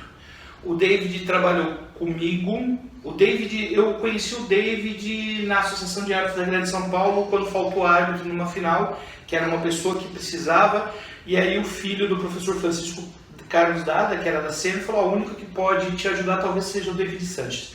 Era uma final dos Jogos da Cidade lá no Palmeiras. E aí o David veio, a gente pagou uma taxa diferenciada para ele, pagamos táxi, Uber, não lembro, gasolina, não lembro, enfim, pagamos o transporte dele, ele veio, socorreu a gente, e de então eu destituí o falecido Coutinho, que era quem estava acumulando as escalas de basquete e de handball, e o David assumiu o handball. Então a gente trabalhou junto na Associação de Árbitros da Grande São Paulo, depois a gente trabalhou junto na Apto Esportes, e quando eu saí da Apto a gente fez alguns eventos juntos, principalmente os eventos do Jean Madeira. Acontece que o David teve um problema de desentendimento pessoal com o Rodrigo Bragueto, porque o Bragueto, numa fase de quartas de final, semifinal dos Jogos da Cidade, tirou o David e colocou um amigo dele, eu não me lembro o nome do rapaz, mas também árbitro da federação, e desafeto do David. E aí o David rompeu com o Bragueto. Então, até então, eu continuei com um bom relacionamento com o David.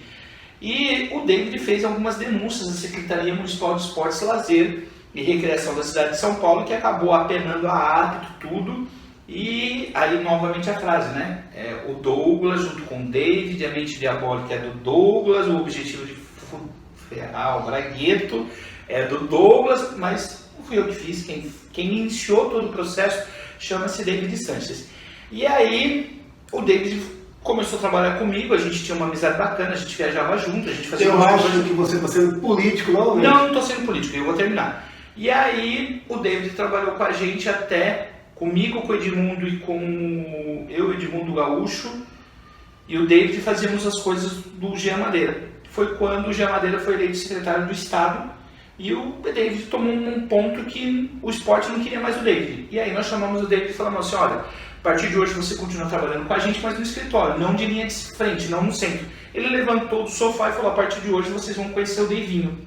E aí havia um cheque que foi pago a ele, em espécie, o cheque voltou 2 vezes, tinha uma conversa de Facebook, quando for a São Paulo eu te devolvo, não devolveu, um período depois, de quase 2 anos depois, ele executou essa dívida, numa clara... A dívida não tinha sido paga? Sim, mas o juiz entendeu que a conversa de Facebook não era suficiente para falar que aquele pagamento era daquele cheque, mesmo com as outras evidências. Ele tem testemunha? Tem. Tinham 3 pessoas, as outras 2 receberam porque ele não receberia no mesmo dia. Mas o juiz considerou que a conversa no Facebook na época não era. E aí eu também relaxei. E esse dinheiro era dinheiro de arbitragem? Dinheiro de trabalho dele. E aí eu disse a ele o seguinte, David, eu não vou te pagar 2 vezes. E aí virou um processo. Detalhe, hoje todo esse valor, o processo dura até hoje, com ele pedindo bloqueio de bens, pedindo bloqueio de contas. E assim, como ele tem um problema de saúde, segundo ele mesmo disse, como ele criou um blog, na época ele se identificou como criador do blog dele, hoje ele fala que o blog não é dele, porque tem tanta gente querendo pegar ele, eu acredito que as Pegar como? Pegar com processo, com danos morais, enfim, o David ele tem um lado que ele acha que ele presta um serviço ao handball, ele denunciou muitas irregularidades do handball, ele denunciou muitas irregularidades de convênios públicos, mas ele é um louco. Hoje ele não vive a vida dele, hoje ele não tem vida própria, ele vive para perseguir os outros como se fosse um justiceiro. Tanto que ele se intitula, né? Sou o justiceiro, tanto que ele tem um blog. Só que ele não passa o esporte a limpo. Porque se ele realmente fosse querer passar o esporte a limpo, ele vinha tornar público os processos que ele teve, os processos que ele recebeu, as supostas condenações, ele tornaria público o episódio de um diploma, de um processo da Secretaria de Esportes, Lazer e Juventude do Estado de São Paulo, onde ele atuou, só que ele fez um cadastro do nome da mãe dele, Elza Claire Sanches, isso tudo, uma senhora tendo um diploma de handball. Eu sei que por causa dessa frase ele vai surtar, vai me atacar mais ainda, mas o processo está lá. E aí tudo que envolve o David Sanches tem atestado de pobreza. Tudo que envolve o David Sanches, na maioria dos processos ele anexa o atestado de pobreza dele, para não pagar as custas. O que ele recebe de indenização, tanto que em um dos meus processos, onde o dinheiro está numa ordem judicial para ir para ele, tem um outro caso pedindo bloqueio no meu processo para pagar a parte contrária. Então assim, se realmente ele se intitula um justiceiro e quer passar a história limpo, ele deveria vir e contar a parte dele também. O David é um cara, desculpa a expressão entre aspas que eu vou usar, doente em perseguir as pessoas que atravessam o caminho dele. Hoje ele manda mensagem aos meus clientes, ele manda mensagem aos árbitros, não só comigo, de todo mundo que atravessa o caminho dele. Só que o cara não tem um espelho na frente dele, na casa dele, onde ele olha e fala assim, nossa, eu ataco tantos outros, o que eu faço? No fundo, o cara que era alegre, o cara que era meu parceiro, que era meu amigo, eu não vou nem dizer que eu tenho dó, porque dó é um termo, eu já tive vontade de fazer, já tive todos os sentimentos de raiva em relação a ele, de raiva, ódio, tudo. Hoje, tenho dó? Não tenho. Tenho pena? Não tenho. Qual o sentimento que você tem por ele? Indiferença. Ele é um coitado. Por isso que eu acho que falar dele é dar visibilidade a um cara que não tem nada. E o que ele ganhar de dinheiro ele não vai poder usufruir. Porque ele está pagando, infelizmente por uma doença, ele está pagando todo o mal que ele faz às pessoas. Porque ele, não entende, ele ainda não entendeu na lei do retorno. Você disse que não queria falar dele, falou quase 5 minutos dele aqui, né? Em respeito aos telespectadores, porque veio só um lado da história. Eu nunca dei publicidade a ele, atacando ele. Eu nunca, num primeiro momento, eu me preocupava em defender o que ele falava. Hoje, cara, com todo respeito, Para encerrar, dele, você alguma vez se sentiu ameaçado ou foi ameaçado por ele? Várias vezes. Você é prova, Fisicamente? você é prova disso. Evento feminino no Hotel Panambi, ele convocou os árbitros, fez um mutirão, foi lá, quis invadir o Hotel Panambi. Você e o Dr. Kleber pararam ele. Isso é a prova de que ele não tem sequer meio neurônio. Bem, bom, chega, né, de David, né? David, se você se sentir atingido, é só você entrar em contato que você vai ter o espaço, tá bom? Ponto. Se você se sentir atingido, você solicita o espaço, mas comece esclarecendo a história do diploma de handball da senhora Elza Claire Sanches, o qual, eu vou deixar registrado, sua advogada disse que se eu mostrasse que existe esse processo, ela largaria as causas sua e da sua mãe. E eu não fiz isso ainda. Porque... Vamos mostrar, você tem ele aí? Vamos mostrar. Tenho, até porque, tá no meu computador, eu deixo com você, se anexa na matéria. Até porque, diferente de você, eu respeito a sua família.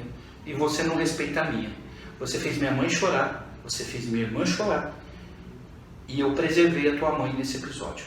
Então fica aqui a reflexão. Tá bom. Vamos deixar o David, vamos para outro tópico.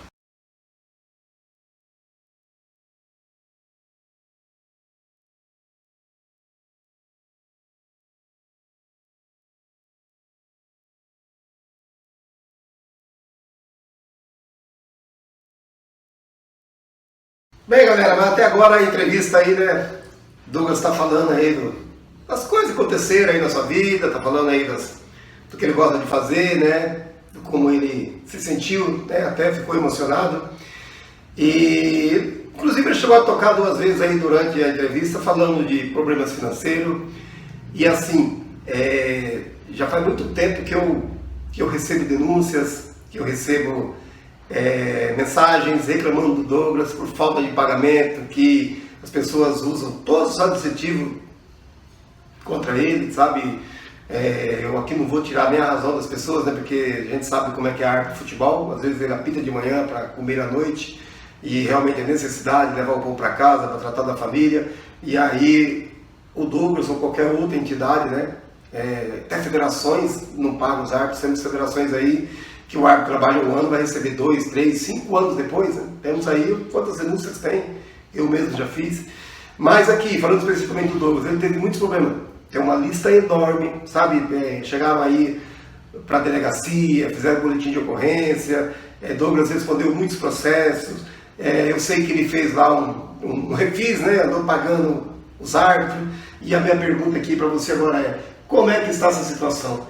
Realmente teve tudo isso? Você devia mesmo para essas pessoas? Você contratava e não pagava? Como é que era? Como é que foi toda essa celeuma aí? E assim, foram vários anos, né, Douglas? Vamos lá. Quando eu resolvi alguns acordos, eu fazia em nome da onde eu trabalhava. Alguns acordos eu assumia na necessidade de ter que resolver os problemas de onde eu trabalhava. Chegava na hora H, os responsáveis pelas empresas sabiam o que eu tinha feito, sabiam o que eu tinha acordado e dificultavam o pagamento. A fama começou aí. Ponto. Eu não entendi o que você está falando. Eu acredito que muitas pessoas também não estão entendendo. De que pessoas você está falando? Aonde eu trabalhei, que foi citada na matéria. Associação de Árbitros da Grande São Paulo, Apto Esportes. Então quer dizer que elas não pagavam os árbitros? Não é que não pagava. Acontecem atrasos porque a maioria dos contratos são contratos públicos e alguns contratos públicos atrasam. São poucas as prefeituras que cumprem o prazo de pagamento em dia. Contrato público atrasa por atrasar. Atrasa porque cai a arrecadação, atrasa muitas vezes porque um funcionário caiu, atrasa por causa de questionamentos quanto à prestação de serviço, atrasa porque quem é fiscal do contrato às vezes tira licença, não vai trabalhar, então atrasa. Quem está envolvido no meio do esporte, chega no final de semana, precisa trabalhar, tapar buraco aqui porque fulano não foi, não, vai lá, eu te ajudo isso, amanhã eu faço pagamento. Chegava na hora, na associação de árbitros, a Rita falava, por que você fez isso? Tinha que resolver o problema.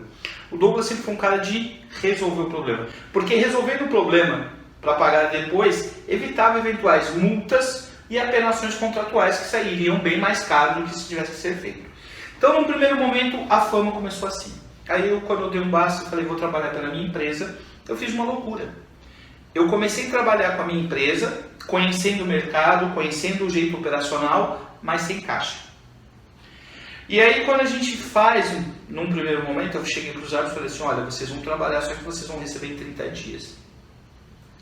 Foi o maior erro da minha vida. Por quê? Porque os 2 contratos que eu tinha, a prefeitura pagava depois de 30 dias do aceite da nota. E aí, o árbitro trabalhava uma semana, sábado, domingo, eu emitia a nota na segunda. 30 dias do aceite da nota. O fiscal, o secretário de esportes, enfim, ia testar 3, 4 dias depois. Isso acabava virando 35, 37 dias. Com o eventual feriado, sábado e domingo virava 40 dias. Então, o fato de eu ter aberto minha empresa sem caixa na área de arbitragem me fez isso. Depois, o Douglas imaturo, numa sede de vingança, numa sede de poder, numa sede de querer dar um passo maior que a perna, pegou contratos maiores, licitações maiores, compromissos maiores, novamente com o problema de não ter o caixa. Então aí o Douglas sempre pagava com atraso, mas pagava. É uma frase que também você pode dizer. O Douglas demora, mas paga. O Douglas demorava, mas pagava. Tem muitos aí que falam que você nunca pagou. No começo era assim. Aí, o que aconteceu? Douglas acumulava a função da empresa dele no sindicato. Aí vinham as perseguições. E aí vinham as denúncias, vinha o questionamento, vinha o não recebimento. E às vezes de quem a gente menos espera. Mas você não concorda comigo que o grande culpado é você? Sim. Porque se você não devesse, essas pessoas não teriam como te perseguir. Mas existe um detalhe. Não. Você está partindo de um princípio. E você não pagava os árbitros. Não. A perseguição não vinha pelo fato de não pagar. A perseguição vinha às vezes tipo, escalava um árbitro, esse árbitro não tem qualificação. A árbitra chegou atrasada. Eles iam meter denúncia cada vez que via lá uma nota que é pagada, principalmente via portal de transparência. E aí a gente fala, muitas vezes o fogo amigo está dentro de casa. Vou dar um exemplo para vocês. Com exclusividade aqui, vou responder se eu tiver que responder por isso. Sindicato dos Árbitros de Futebol do Estado de São Paulo, SAFESP, não tinha certidão do ISS, porque teve um problema que envolveu o sindicato numa interpretação equivocada da lei, e o sindicato estava lá recorrendo e brigando pelo ISS. Licitação de louveira. Licitação de louveira... Isso foi em que ano? Acho que 2015, 2016. Mais ou menos essa época. Licitação de louveira. Louveira sempre foi o sindicato que foi fazer. Aí teve a licitação de louveira, o sindicato não podia participar. O Arthur virou e falou assim, Douglas, dá para você participar com a sua empresa? Eu falei, Arthur, eu estou sem árbitro, eu estou sem nada. Não, ganha e eu te ajudo com os árbitros. Tá bom. Fui lá, participei da licitação. Ganhei a licitação. Minto. Perdi a licitação, fiquei em segundo lugar. Quando abriram o documento do primeiro colocado, não tinha documento, eu ganhei. Porque eu tinha documentação em ordem. Arthur foi para Paraíba. Deixou o problema para o Pianoski e para mim. E aí? Mas que problema se você ganhou? Calma, vou te falar, não tinha árbitro. E aí no acordo, o sindicato, Viviane era... Vivian, qual que era a mais velha? Que era a Viviane. A Viviane fez a escala dos árbitros, porque eu fiz uma parceria, eu fiz um termo de fomento com o sindicato. Naquela época, a terceirização da arbitragem não era proibida pelo contrato, então o sindicato iria escalar os árbitros, eu pagava o sindicato pagava os árbitros. No primeiro final de semana, o contrato exigia que usasse roupa da empresa, camisa de chegada, tudo. Mandei fazer as camisetas da DG, com o símbolo do SAFESP, tudo certinho, para caracterizar o termo de parceria. A Viviane mandou uma mensagem, um e-mail, posso entregar para você. Pro Douglas era um trabalho, para isso. Só que ela era funcionária do sindicato. Não era o Douglas que estava escalando, era o sindicato através de um termo de parceria. E aí eu falo, o meu amigo Arthur faltou mão de firme. Enquanto presidente, mesmo licenciado lá na Paraíba, ele tinha que falar assim, opa, você não está escalando para o Douglas, você está escalando para o sindicato através de um termo de cooperação e de parceria. Mediante isso e tudo que estava acontecendo com o Arthur, a Viviane não queria mais escalar. E aí o Douglas foi escalar. E aí nós tocamos Louveira. Com os artes, chamando os artes, levamos o Weber, Roberto Lopes, levamos lá o Marcelo Aparecido Ribeiro de Souza, pessoas que eram meus amigos, foram sempre em tratativas com a prefeitura. Você quer um grande arte? A um preço diferenciado. Esses artes não recebem depois, recebem antecipado. Então daí foi se fazendo cada tratativa e a gente foi trabalhando e terminamos Louveira o primeiro ano show. Renovou-se para o segundo ano. E aí havia um grupo de outras empresas que queriam pegar, porque lá em Louveira sempre foi do sindicato. Quando eu resolvi dar um passo maior que a perna, ganhar o SESC, houve uma denúncia no SESC de terceirização de mão de obra e não de termo de parceria. Quando você tem uma empresa de eventos, você pode contratar associações de arbitragem, você pode contratar confederações, porque são relações comerciais. Por exemplo, se eu quiser contratar os árbitros da Federação de Voleibol, eu posso, porque eu sou uma empresa jurídica.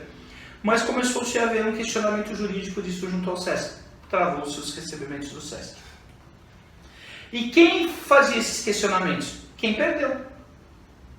Contrato do SESC no montante, se houvesse todos os jogos, se acontecesse todos os jogos, era 5 milhões de reais, com um lucro de 20%. E aí? Quando alguém ganha, alguém perde. E o mercado esportivo hoje, só tem, naquela época, só tinha 4 empresas que tinham condições de atender e que tinham interesse de atender. A Associação de Árbitros da Grande São Paulo, chamou Grupo Empresarial Conglomerado de Empresas de Marcos Fábio Speronelli, Rita de Cássia Rogério. Apto Esportes, porque eu deixei toda a documentação da Apto preparada para disputar isso e eles ganharam. Quando eu vim para Piracicaba, eu deixei a documentação da Associação de Árbitros de Piracicaba e região pronto. Tanto que eu saí, o Renato continuou tocando o contrato do SESC por 2 anos. Você reparou que sempre onde o Douglas esteve, essas empresas tinham os melhores contratos? Quando eu vim para Piracicaba, por força de um projeto maior, que era de levar o Renato Aparecido Fazarano Canadinho à presidência do sindicato, a PR ganhou o contrato do SESC. O Douglas estava no Speronelli, o contrato do SESC estava lá. O Douglas veio para o Bragueiro, estava lá. O Douglas veio com a empresa dele, estava com a empresa dele. Veio para a PR, veio para a PR. Então, E o SESC é grande cereja, Lúcio? hoje o contrato do SESC, se acontecer todos os jogos que eles têm perspectiva de gastar por ano em todas as unidades, nós estamos falando de um contrato de 17 milhões de reais em média. No estado. No estado, se você tirar uma margem de lucro, nós estamos falando de 1.700.000 no ano de lucro. Se você dividir isso por 10 meses de competições, nós estamos falando de 170 mil reais de lucro por mês. Então é sinal que alguém ataca. Alguém ganha, alguém perde. Né? Vou até te dar uma sugestão. Vou te fazer um pedido. E eu gostaria que essa frase fosse ao ar. Fosse na matéria. Se a Marçal Assessoria Eventos disputar o SESC ano que vem, é capaz de falar que você ganhou por causa dessa entrevista. E se eu ganhar? Porque por causa disso mesmo, tá, pessoal? Entendeu, gente? Então é assim, as pessoas elas fazem a maldade, elas enxergam a maldade, e aí Marçal vem no outro lado. Como começou a atrasar, e a gente tinha perspectivas, eu falava assim, vou pagar dia 10. Chegava dia 10 a prefeitura não pagava. Minha palavra foi perdendo valor. E eu não tenho vergonha nenhuma de falar que hoje eu sou um cara sem palavra.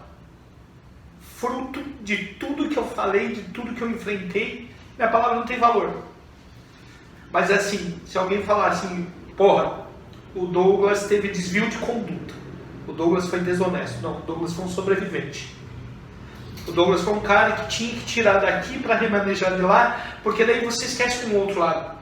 Para mim me manter vivo no mercado, eu tinha que continuar produzindo. E aí, para produzir, para receber depois, 15 dias, 20 dias, vira uma bola de neve. Quando você recebia aqui, você pagava aquele que estava lá atrás. E muitas vezes eu pagava uma parte do que estava lá atrás, Não pagava. porque eu tinha que usar parte do dinheiro para produzir o evento do fim de semana seguinte. Então isso foi virando uma bola de neve, que aí eu faço um desabafo aqui. Tentaram me quebrar financeiramente. Me quebraram financeiramente. Aí vem uma pandemia. Dinheiro de prefeitura por ordem de um decreto presidencial vira precatório. Quando eu vou receber isso, não sei. Não estou no grupo de risco, não sou preferencial. E aí... Olha, é sacanagem, né? Tudo bem, mas é a nossa legislação. Só que assim, vira precatório para o Douglas, mas não vira precatório para o credor. A pessoa tem que receber. Então algumas pessoas eu tentei fazer o acordo, outras eu paguei já na totalidade, outras eu comecei a pagar e não continuei, outras foram para a justiça. E aí, outras houveram tratativas, tipo, aceita rachar, me dá um desconto, outras quiseram receber todos os juros legais, previdenciários, não que não seja correto. Mas nós vivemos 2 anos, 3 anos. Nós vivemos 3 anos de paralisação do esporte. 2 anos de pura pandemia e 1 ano porque o esporte foi o primeiro a parar e o último a retornar. O esporte e a cultura. Então, mediante tudo isso, balançou financeiramente. Quebrou financeiramente. Está se voltando. Agora eu faço uma reflexão. Se você me deixar fazer um pedido de reflexão ali. Será que se eu fosse desonesto, será que se eu fosse bandido, como muitos me rotulam, estelionatário, como muitos dizem que eu sou, eu teria ainda as portas abertas em todos os lugares que eu tenho? Eu continuaria trabalhando em certos lugares que eu trabalho, em certos eventos que eu faço, sempre entrando pela porta da frente e saindo pela porta da frente? Ou será que quem tem um pouquinho mais de inteligência e a empatia de pôr a reflexão e o entendimento vai falar assim: Douglas está passando e encerrando um ciclo de dificuldades financeiras, de uma sucessão de, primeiro, usar sua inteligência para o mal, quando eu quis os contratos sem estar estruturado. Segundo, quando eu usei a minha inteligência para o mal para defender os interesses do que eu acreditava ser certo, que se fosse hoje essa parte, eu não lutaria pela categoria, eu ficaria quieto no meu canto. A terceira, né, hoje com um nível de espiritualidade muito mais desenvolvido, a gente não vai levar nada daqui. Colecionar riqueza, colecionar poder, colecionar prestígio, não, quero ter paz. E ter condições de honrar o que eu preciso honrar, cuidar da minha família, principalmente da minha mãe, que por força do trabalho eu fiquei muito tempo ausente. Hoje eu tenho uma irmã maravilhosa que vem sendo mãe e pai, da minha sobrinha e do meu sobrinho, e seguir com a minha empresa. E assim, se seguir com a minha empresa, se seguir com meus negócios for motivo de incomodar alguém, hoje eu vou falar assim: os outros que se sintam incomodados, porque eu vou continuar trabalhando e fazendo o que eu acho que é certo, né? Porém, pendências estão aí, estão sendo resolvidas, tratadas.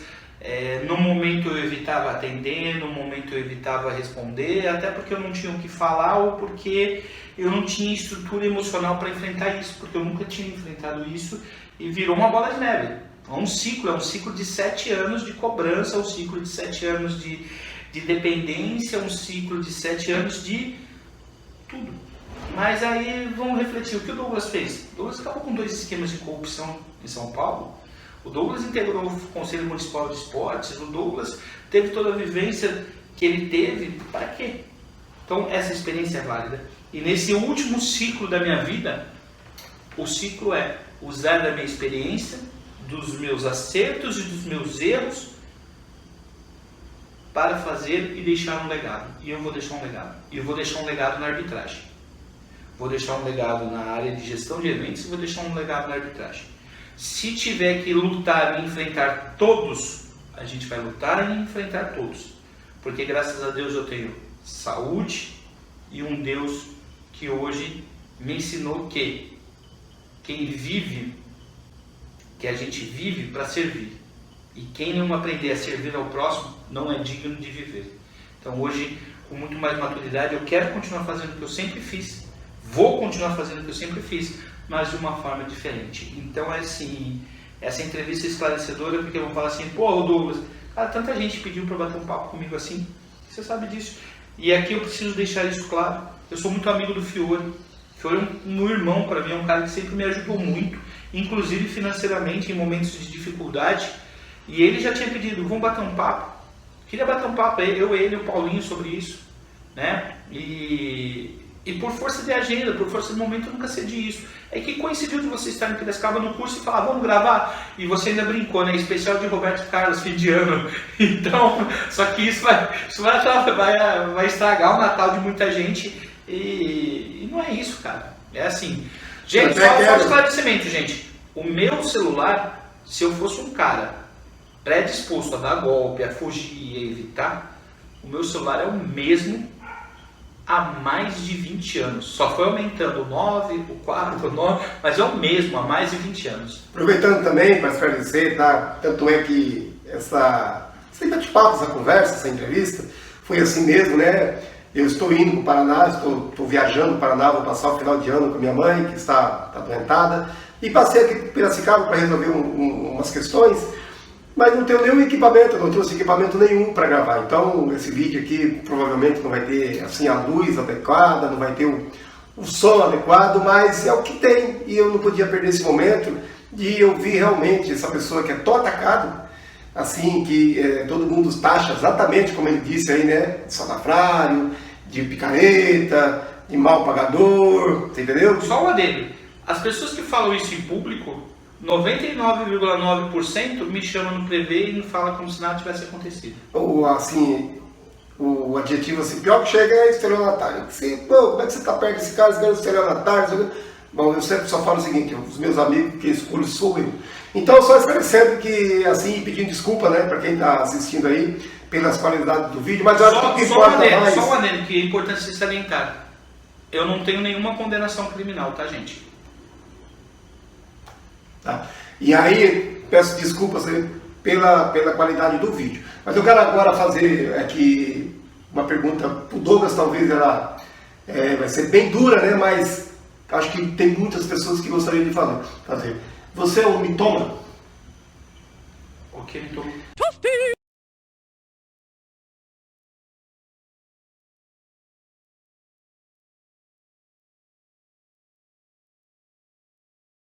A pessoa que acredita nas mentiras que ela fala, você mente? Essa pergunta, muitas pessoas sempre disseram que o Douglas é um tremendo de um mentiroso. O Douglas mentiu. Você mentiu ou você mente? O Douglas mentiu em alguns momentos, como eu já disse nessa entrevista, por força, principalmente da necessidade da sobrevivência e outras nas questões financeiras. Por exemplo, e a principal delas que todo mundo questiona, Douglas, vou te pagar dia tal, tô indo lá resolver isso no banco, olha, caindo o dinheiro eu vou lá fazer. E aí, por muitas das vezes, isso não acontecia ou com um motivo maior. Mas tem outras. Eu quero acrescentar. Que as pessoas falam que você, muitas vezes, você deu problema no banco. Eu fui no banco, eu não posso depositar mais de R$1.000. O gerente não deixa eu fazer o depósito. O dinheiro está lá. Então tem todas essas coisas que as pessoas falam que você mente tanto que você acredita na sua mentira. Então vamos lá. Parte de algumas coisas dessas foram verdades, outras não. Nós tivemos aí 90 e poucos dias dentro daquele órgão fiscalizador do governo, como que chama? COAF. COAF. Banco do Brasil, quem tem empresa e trabalha com o Banco do Brasil, sabe que o Banco do Brasil ele é horrível para se trabalhar. Imagine uma empresa recebendo 10, 15, 20, 30 mil reais. Chegava na sexta-feira, entrava tipo na quinta ou na sexta, como estava com dívidas acumuladas, o dinheiro entrava e saía pagando conta. Caía a nota de árbitro, a taxa de árbitro é igual ou diferenciada? Isso é igual. Então, exemplo, 160 para o apito, 80 bandeira, 240. Chegava na sexta-feira, você fazia um monte, no sábado, no domingo, um monte de pagamento. 240. Esses pagamentos eram processados todos na segunda-feira, porque no sábado e domingo não tinha o extrato. Na segunda-feira aparecia lá. caiu o exemplo na quinta ou na sexta. Na sexta você tirou 10, 15 mil reais de dinheiro para operar o fim de semana alguns eventos. Na segunda-feira e no fim de semana você foi queimando. Nós caímos no COAF, foram 90 e poucos dias que tudo que estava caindo lá bloqueado. E aí, como desbloquear isso? Levando todos os contratos. Graças a Deus, todos são contratos públicos. Todos são contratos que têm origem no dinheiro. E aí, plurificação e fraude, porque todos os valores eram iguais via Pix. E aí você vai tocar numa ferida. Graças ao bom Deus, a DG gera RPA de todos os árbitros e recolhe os impostos de todos os árbitros. E aí eu vou fazer um desafio para vocês. Empresas privadas e associações de arbitragem. E até sindicatos. Procure o Marçal e mostre o RPA de todos os seus prestadores de serviços e pagamentos, mesmo que com atrasos, como eu fiz vários com atrasos e alguns ainda estão em aberto, mas mostre para eles o RPA de vocês, junto com o recolhimento de impostos. E aí, com o RPA, com tudo isso anexado, a gente provou que vai para análise, para todo mundo que demorou. Então isso foi um fator de que as pessoas, quando voltou, a conta volta com status de conta sobre suspeita de fraude. Volta com limite baixo, volta com uma série de coisas. Então, alguns momentos era verdade, outros pode ser que eu tinha mentido, mas na maioria das vezes foi isso que aconteceu. Então, paralelamente a isso, a DG ficou quase 4 anos sem movimentação de conta. Primeiro pela pandemia, depois porque eu trabalhei na PR. E aí quando eu volto, você sabe que a conta não estava sendo usada. E aí quando volta com limite baixo, volta com um monte de coisa e começa a entrar, chama atenção. Não, mas não chama a atenção do Douglas, chama a atenção dos órgãos de fiscalização. E aí fica uma outra pergunta. Por que pega uma pequena empresa e não pega as grandes? Por que pega uma pequena empresa e não pega os grupos políticos grandes? Eu vou te responder. Uma suspeita, eu não posso afirmar. Mas em 2 grupos que eu trabalhei, tem pessoas que trabalham no alto escalão do Banco do Brasil. Do Banco do Brasil? Nomes? Eu não posso, porque daí eu vou estar atacando uma entidade. Iniciais. E acabei de dizer, são parentes, assim, parentes de sangue, de primeiro grau, que trabalham na superintendência do banco. Será que minha conta foi assim... A Deus dará? Você suspeita? Eu suspeito, Marcelo. Quem foi perseguição? Eu suspeito porque, e aí eu vou dar nomes. Fernando Greiner, conhecido como Japão, um dia tinha um print do saldo da minha conta e ele me mandou de visualização 1. E ele falou que ele recebeu essa imagem. Então é assim, até onde todo mundo tentou me quebrar financeiramente, principalmente nesses últimos 11 meses. Mas não me quebraram por causa do trabalho. E aí não me quebraram porque algumas pessoas me acolheram e algumas pessoas me ajudaram. E aqui eu preciso fazer um agradecimento. Já tá chorando de dor. Não. Se eu fosse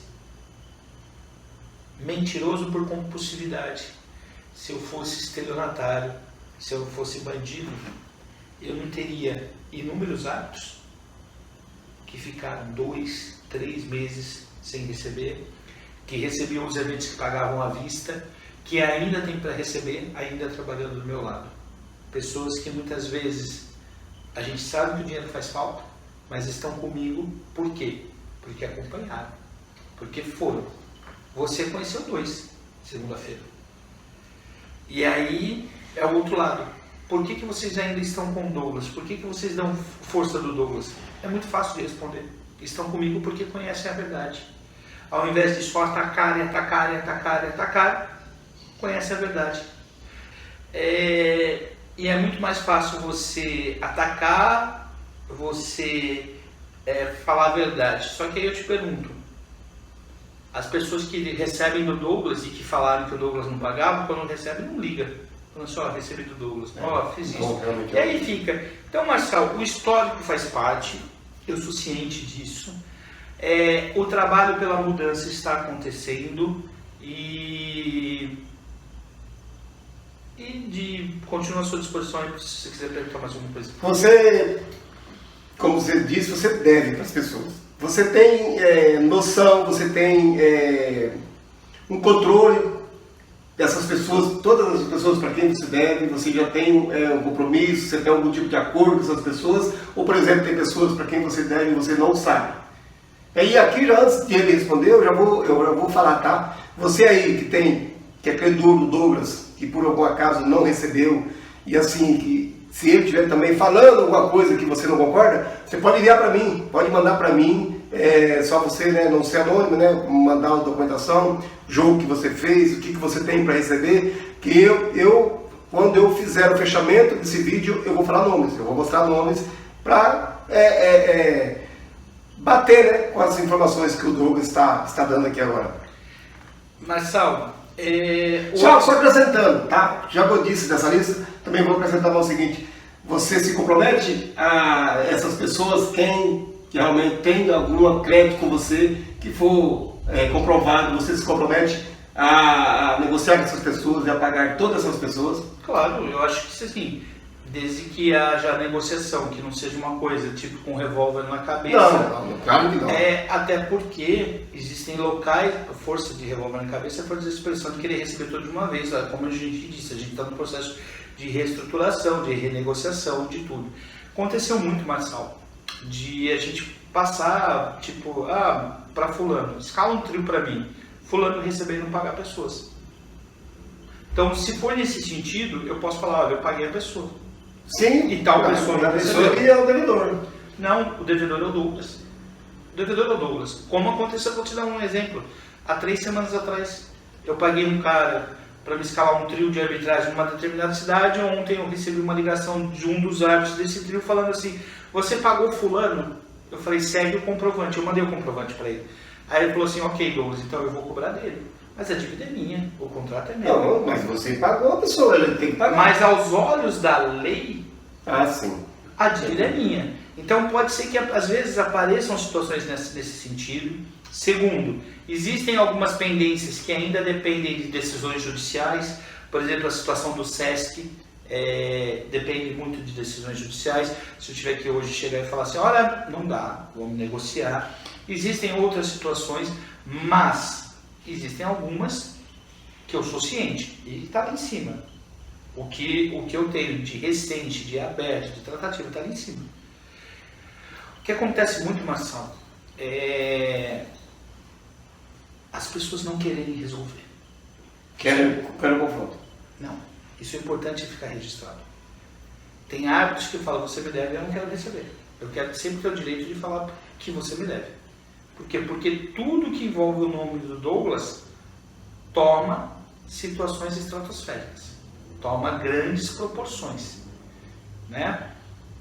Se fosse o dever pelo dever, quantas empresas de arbitragem devem e que você tem conhecimento e não toma essas proporções? Tá? Vou te dar um exemplo. Tem uma empresa aqui do lado, para não falar que é de Piracicaba, tem uma empresa em Piracicaba que também tem débitos, tá? Tem 2. Mas vamos para nós, região de Campinas, Sumaré, tudo ali. Tem um monte de pendência. Tem empresas que têm para receber de prefeituras quase 300 mil e que devem 159 mil reais para árbitro. Eu estivesse conversando ontem com o dono da empresa. Então isso é má gestão. Às vezes não é má gestão. Má gestão. Às vezes é uma situação de atrasos que acontecem de última hora e não ter o caixa. As prefeituras atrasam. Mas tem que ter essa previsão. Mas, infelizmente, muitas das empresas de arbitragem não têm essa previsão. Você sabia que tem árbitro, que tem empresa que negocia com o árbitro assim, olha, trabalha para mim, quando a prefeitura pagar, eu te pago. Tá, tudo bem. Se você falou isso, o árbitro aceitou, tudo bem. Aí você não tem o que reclamar. No primeiro mês passa.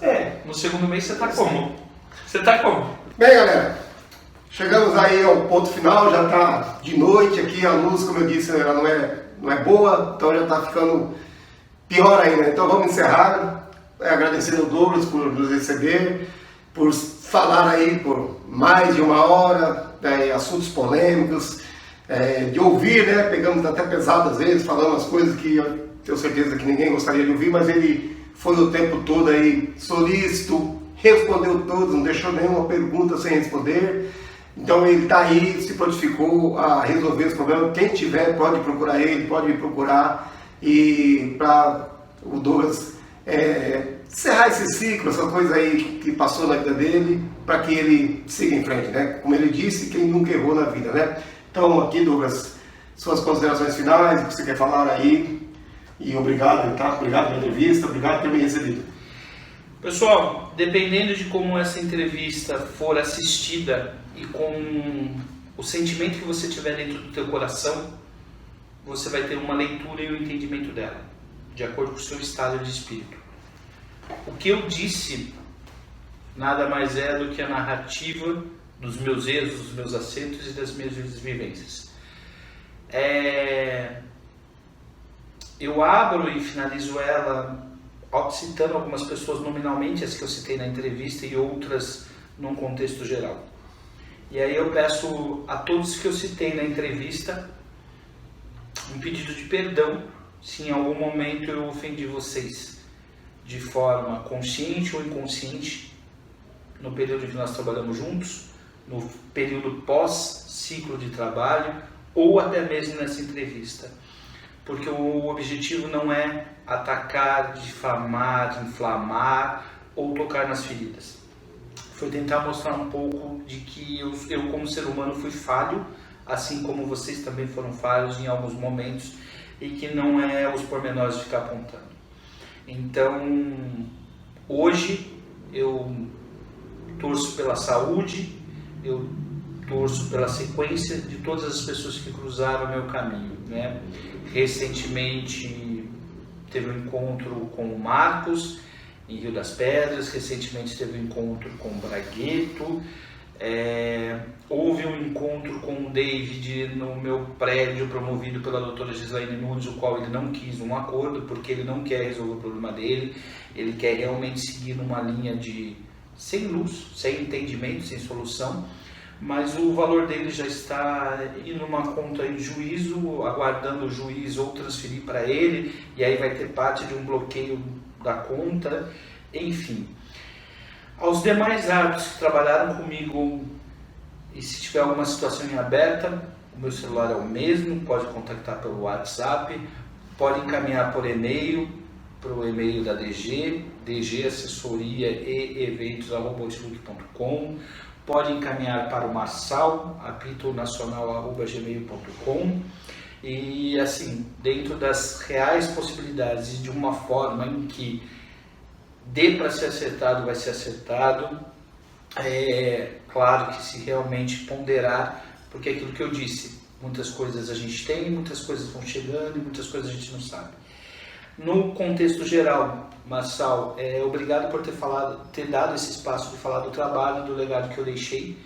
O Douglas não é um monstro, o Douglas não usa a inteligência dele num sentido do mal, do vingativo. O Douglas é um ser humano que em alguns momentos foi explosivo, em outros momentos explodiu, mas que hoje vive num processo de construção. Ele teve que destruir todos os castelos de areia, todos os super-heróis, o mundo da fantasia, e que ele vem trabalhando dia a dia, hora a hora, momento a momento, para mudar essa imagem que ficou.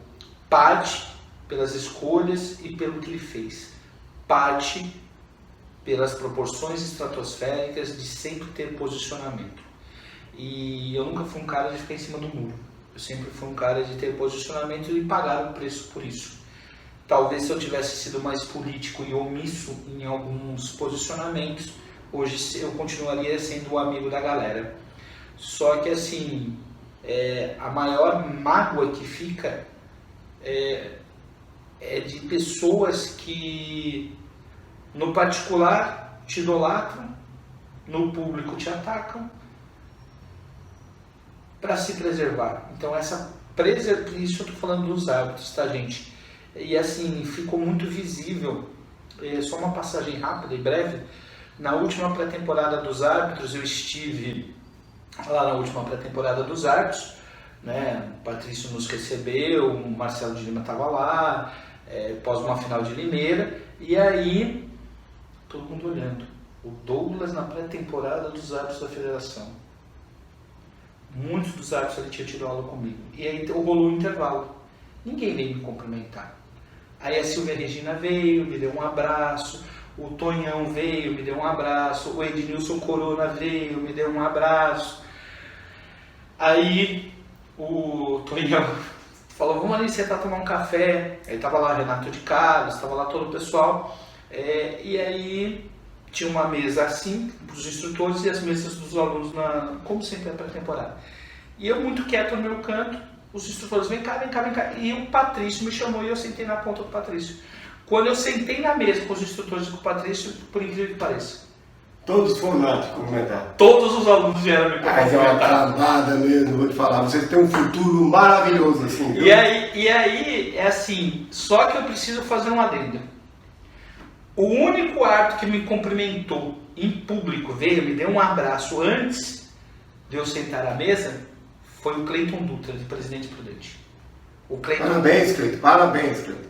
O Cleiton saiu e falou, porra, que bacana te ver aqui. Me deu um abraço e voltou pro lugar dele. Cara, no momento que eu sentei na mesa, todo mundo veio. Ô Douglas, quanto tempo? Ô Douglas, isso. Então, Isso aí demonstra, tá? Você tem que ser árbitro, mas antes de ser árbitro, você tem que ser homem de caráter e mulher de caráter. Então, é assim, e aí eu comecei a olhar ali, pô, tantos daqueles trabalharam em eventos privados comigo, eventos da Liga Paulista de Futebol, muitos deles andaram de avião a primeira vez com eventos do Douglas. Né? Então, assim, passa um filme na cabeça. E eu entendo porque eles não vieram, porque a maioria conversa comigo no celular, mas por que não tiveram aquela postura lá? Talvez pela imagem que ficou, a imagem do sistema e tal. E aí, quando o sistema me acolheu, me botando, sentando na mesa com eles, e quem me levou foi o presidente da comissão de arbitragem, que a gente se conhece de Comembol, tal, de eventos. Mas eu tenho, assim, um pensamento diferente, tá? Porque se você foi lá e eles não te cumprimentaram por algum motivo, tudo bem, mas a partir do momento que você está com o presidente lá, e eles vão te cumprimentar, você está tudo de caráter. Isso é ingratidão. Isso se chama ingratidão. E um dia a vida cobra, tá? E aí eu preciso fazer um outro adendo. Em todos os eventos que eu fui, com o Arthur, sem o Arthur, representando o sindicato, e que o Sérgio Correia estava, o Sérgio Correia também sempre me levou para frente, e do jeito único, né, particular de ser. O Sérgio falava, o Douglas fez um trabalho com o soccer, fez um trabalho com futsal, o Sérgio sempre deu esse destaque, essa ênfase. E diga-se de passagem, importante salientar aqui, quando o Sérgio era presidente da comissão de árbitros da CBF, eu estava fazendo a abertura de um curso na APR, e ele não conversava com o Spironelli e com a Rita, eram inimigos declarados. E o Sérgio foi na aula inaugural, dentro da sede da Associação de Árbitros da Grande São Paulo, atendendo um convite meu, mostrando que as indiferenças pessoais estão acima dos interesses institucionais. Então o Sérgio tem um carinho muito grande por ele, um respeito muito grande por ele, e é o cara que eu acho que é o único que poderia ter feito alguma coisa, e se não fez, foi porque o sistema não deixou. Terceira vez que ele chora. Para finalizar, obrigado pela oportunidade, e fica aqui um pedido: